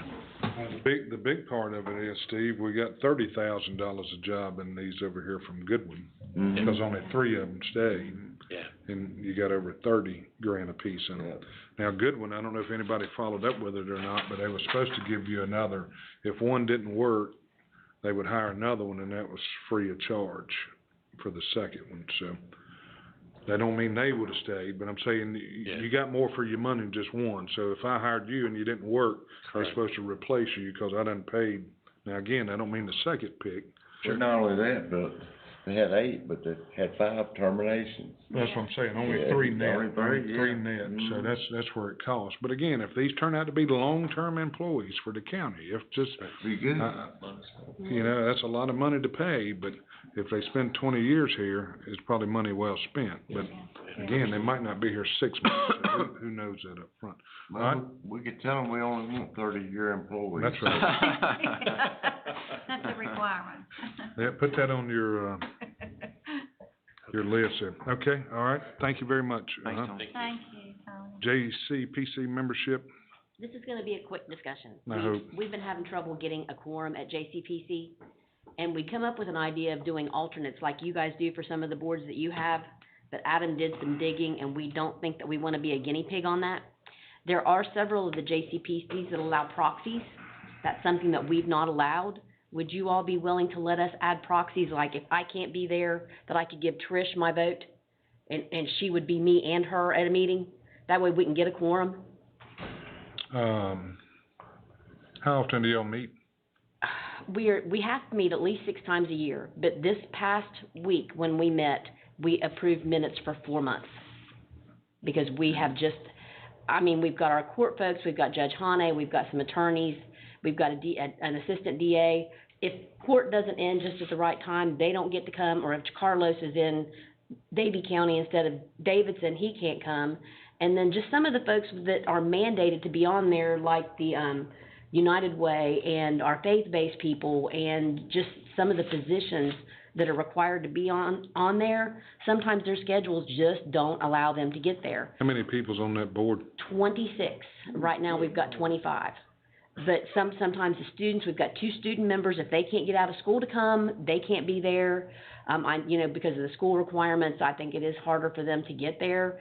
We've gotten lucky in the past where we had some homeschooled kids, and they were able to get there when they needed to be there. But Karen can attest to this. We've really been struggling to get folks there, and we're just looking for ways to make it work. So how many people's mandated to be on that board? We have to have at least 13 to have a quorum. But how many people's mandated to be on the board? Up to 26. Yeah, but how many is What's the minimum? mandate? What's the minimum? I don't care about, the maximum's not The working. people that you guys are appointing are coming. That's not the problem we're having. But that's why I'm asking, we can drop the size of the committee down. Yeah, if you can drop it down to 5, you only gotta get 3 people here, then But it's the people that are mandated that aren't able to get there. That's where we're how struggling. many of them are mandated that have to be on the committee? 1, 2, By statute, how many are mandated? 18. Statute mandates 18 people. So that's the minimum And, amount of people and the that, others are your appointees. And your appointees, other than we've got one, they're pretty much there. It's the folks that are in these other roles that just where work and life get in the way, they can't get there at 12:30. And we've had a conversation about moving the meetings to the morning, leaving them at noon. They've got some that have them in the afternoons. We had folks that had conflicts with anything that we tried to do. Yeah. I mean, it was best to leave them at 12:30, but we're still struggling to get the quorum. And if we could use another tool, such as the proxies, we could go back to maybe scheduling 6 or 7 meetings a year instead of doing it every month and hoping we got folks there. Because if we put the proxy in place, we should be able to get a quorum every time we meet. I hear you, but my issue is, so the state's mandating 18 of those, so all these other smaller counties like Montgomery County's got 18 and. You can do joint boards.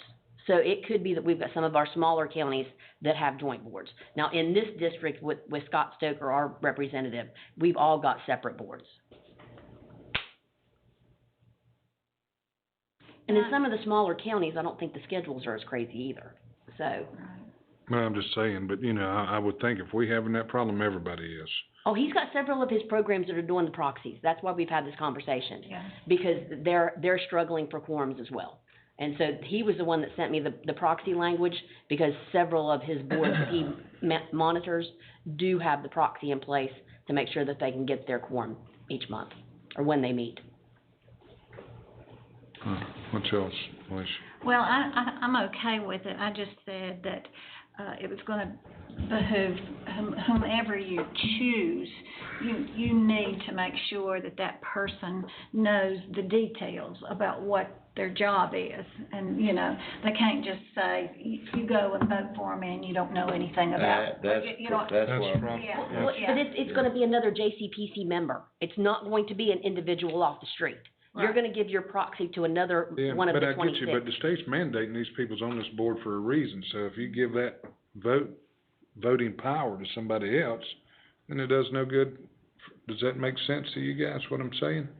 well, when you're talking about somebody like Judge Hane, for example, you know, he can't help, you know, that he can't be there. And Christy Heggie, with her only having 3 people in her office and all the stuff that they work on, I mean. You know, I can be there every time. I don't miss, you know, but. So when is the meeting? They're the last Wednesday of the month at 12:30. But I'm just a little bit confused, so educate me here. Okay. You said you could give your vote to a fellow JCPC member. Yes. Don't they already have a vote? They would have 2 votes. That's what. They will count, they will count as another member. They would be there representing you and vote on your behalf. And I think, and Trish and Vice Chair can attest, there's very little that we do that is highly contested. Yeah. Now, when we talk about funding, we try to get everyone to those meetings, because that is when everything hits the road. Who has the legislative power? Is it the membership board that you're speaking of? Or does an elected body? The statutes set the membership, but you guys approve the appointments. Every one of the appointments? Yes, yes, sir, every one of the appointments comes through y'all. It's just that you have 1, 2, 3, 4, 5, 6, you all have 7 of the positions are actually commissioner appointees. If you have a proxy, though, that's going in and say it's some issue, say hypothetically, if I was on that board and I couldn't make it and I gave my vote to you, and I knew the issue that was coming up in my vote, I wanted a no vote and you wanted a yes vote, is that possible for that person to say, well, I want you to vote no on this? I think that would be possible. So that would, in essence, still give them their voice, but as a proxy, to where it would fulfill them being able to do what they need to do. If the other counties are doing it and it's being successful. And Scott sent me the language. He said what we would add to the bylaws is if a member is unable to attend a meeting, the member may ask another JCPC member to vote as their proxy. The member must email the JCPC admin and the JCPC chair with information on who will be voting for them. So I mean, if it's all done via email, we're gonna have a record that I want you to vote, but I want you to vote this way on this item. That's my point. And normally, with the RFP, or the funding is voted on once a year, and the RFP, which is the request for proposals for folks to submit what they want to provide for the council, that's done one time a year. Yeah. Most everything else is just voting to approve the agenda, to approve the minutes. It's not life or death. It is not. I mean, we really only have 2 things a year that we vote on. Give me an example of some of the things that's voted on, because I've never been to one of those. Really, it's just, at most of our meetings, it's just the adoption of the agenda and the approval of the minutes. But in the fall of each year, this past meeting, we actually approved where we had our RFP, which is our request for proposals group, that got together to put out on the RFP what services we're looking for the JCPC to fund from providers that come in. And we pretty much put everything on there, because Davidson County has a lot of issues with violence and repeat offenders, and we're higher than the state average on quite a few things. Yeah. So we try to get those services done. This year we had to put out a second RFP for a lot of the services where family services went away. All of the services that they were providing, those all went by the wayside. So we have several new programs this year that we have funded, or that you all have approved funding, because of the loss of family services. So the county is responsible for those contracts? Yes, sir. Actually, the funding comes in through finance and is divvied out through finance. It's done on, I think, monthly basis. And we just got, I think, over $50,000 back from Family Services that have been paid out to them, that were for services where they closed down, they had to pay the county back, so the money could go back to the state. How much money do y'all get a year? $495,000 and some change, I think. And it's allocated through a funding process. Folks come in and they do presentations, and they actually, their RFPs have exact amounts of what they're asking for. And sometimes the JCPC recommends full funding, sometimes it recommends reduced funding to see if we've got issues with something or just don't have enough money. I mean, a lot of times what these folks are bringing in doesn't equal $495,000. So you sort of have to get creative on how you allocate the funds. But those are the two most, the RFP process, I've not seen it be contentious, but we've had a couple of contentious funding meetings. Yeah. Where, I guess this is a fine example. I've been here 14 years now, I guess, and I couldn't tell you where that 500,000 goes, you know? oh, now you guys see it. I mean, if you want me to, the next time we bring the funding forward, which will probably be in March or April, we'll actually put it on deliberation. I mean, I think on probably what we see, it's just a line item somewhere. Names of the programs and stuff like that, that the committee, it's basically like United Way does their stuff. It's a recommendation to you all to fund those programs, essentially. And the goal. The money coming from the state. And the goal. Money's coming from the state. It is. Yeah. You're the pass-through for these dollars, but you're the final, I guess in theory, if they made a recommendation, you said, no, I don't like, y'all could sit up here and allocate $500,000. Well, and if we have a problem with a program and want to terminate their funding, it would come through you. Yeah. The termination would be done by the board of commissioners. It's just something I hadn't, out of the 14 years that I've been hands-on or even really new. Family Services has been the bulk of it. Yeah, what is it? Family Services until they have gotten the lion's share of the money. Yeah. Starting to fall apart. I mean, it's been the bulk of it. What do we have, about 7 or 8 programs that we fund? I think we do. That's about that many, and they do monthly reports that we look at. And if they're not, toward the end of the year, if they're not serving and doing what we think, then we stop funding them, or we give them some time to corrective action. To correct. You've been on that board how long? Since I've been on. Who had it before? I don't know. Don? Steve Jarvis. Steve? Steve, yeah. Okay. It's very interesting, because what we're doing is trying to help the youth, right. You know. And I have to say, before COVID, we didn't have trouble getting folks for a quorum. Yeah. We really didn't, because before COVID, we were over at the YMCA and the room was full every month. I just think everyone's workloads just got so much heavier during COVID, it's just harder for people to get away. Yeah. So would it be easier if we cut it back to 18? I'll have to check with Scott to see what we can do with our commissioner appointees. Yeah. Because I think according to your research, Adam, it said we could have up to a max of 26, so we'll need to do some research on that. Yeah. Because, I mean, from listening to you, all of them are county appointees, just some of them are mandated by the state. That's correct. But we appoint every one of them. That's correct. That's correct. So the state mandates that we put 18 there, right? But the others, your appointees have a. But again, we appoint to all of them, but you're saying the ones that are not mandated, right? That's correct, but we have 3 school systems. So we're taking part of what, we've got one that's mandated as a mandate. We've taken 2 of the 7 positions and have someone from other school systems. So we've got representatives from all 3 school systems, from all 3 law enforcement agencies. We've got Lexington, Thomasville, and the Sheriff's Department. And it's just, sometimes it's just tough getting all them there. We've tried to be inclusive to include representation from all over the county, instead of just doing the county schools. Yeah. Lexington City Schools is very active. Thomasville City Schools is very active. Yeah. We have all 3 school reps there almost every month. The law enforcement are a little bit tougher. Mandatory positions, or no, I guess only one of them's mandatory. One of the them's other mandatory, and 2 of the others are yours. Right. So, I mean, the representation that we're getting from your appointments does make a difference. It does. Because those are the folks that are able to get there. Okay, all right. Well, y'all good with that? Are you okay with the proxies? Because once we I ain't crazy about it, but, at least we can see if it works. and can let you know. Yeah. If it doesn't work, we'll try something different. Something else. Well, But- they can, like you say, there's the paper trail. Mhm. Whoever they tell, they can send that email. They've got a particular way they want it voted, that way they're covered. They can document, No, that I way their agree, I vote's agree not with that. taken That's the away only from them. way the reason I'm going along with it. That's the only reason I'd do it. Well, and we could actually put something in there that if it's the funding which is the critical one, that the proxies can't be used for funding. Yeah, we could do that. Have that caveat. That have the caveat, because that's just one meeting, and have it that we cannot use proxies if we're voting on the funding. Budget issues. Yeah.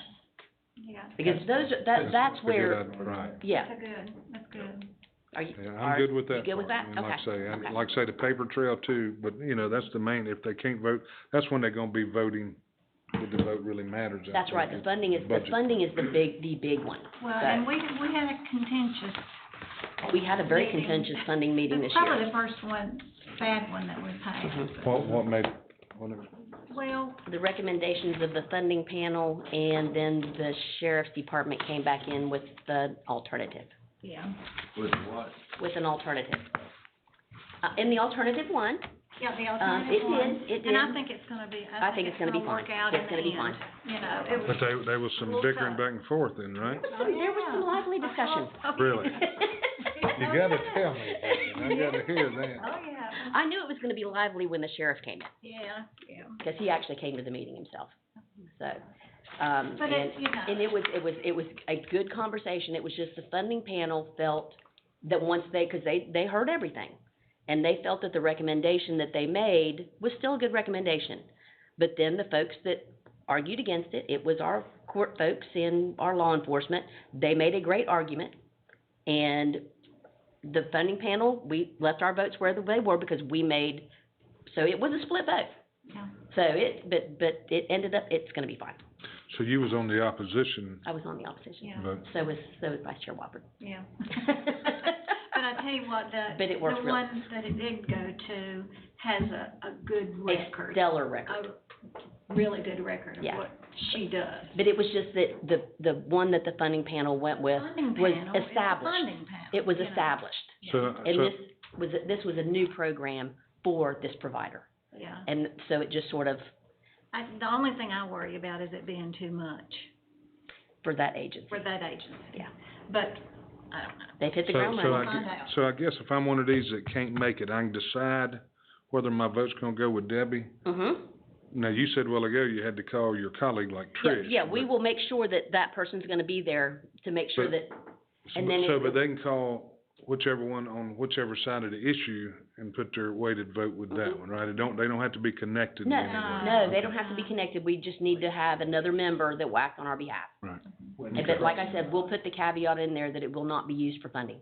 right, Okay. okay, all right, sounds good. Is that always during a vote, or is that, if you don't have enough people there to make it official? I mean, we meet whether or not we have enough people. It's I just that know, we, but do you need those votes then?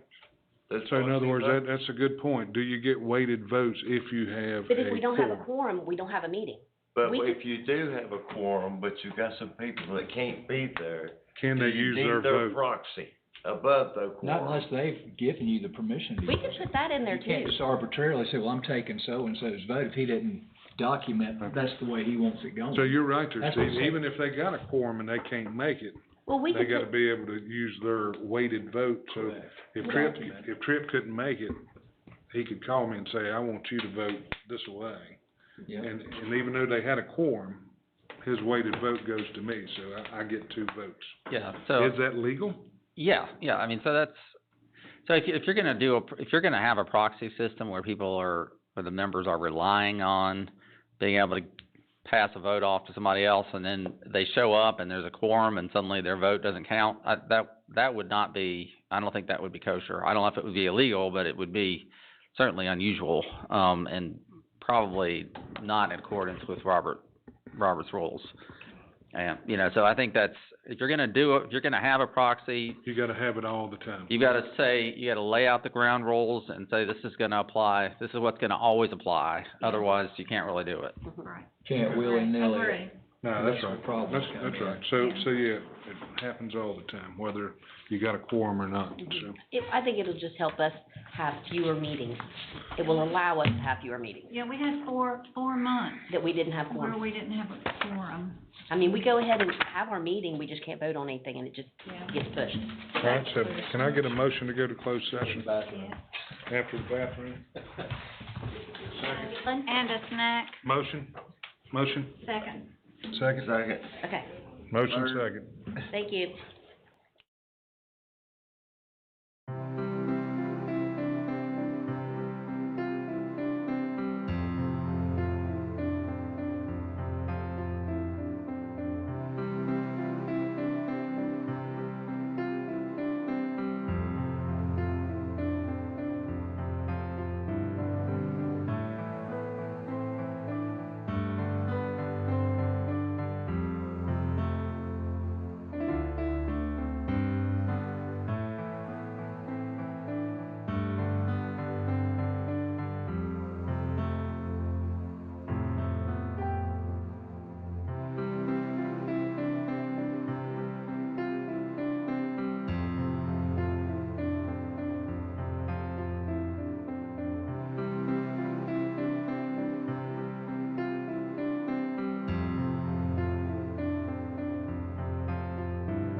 with the work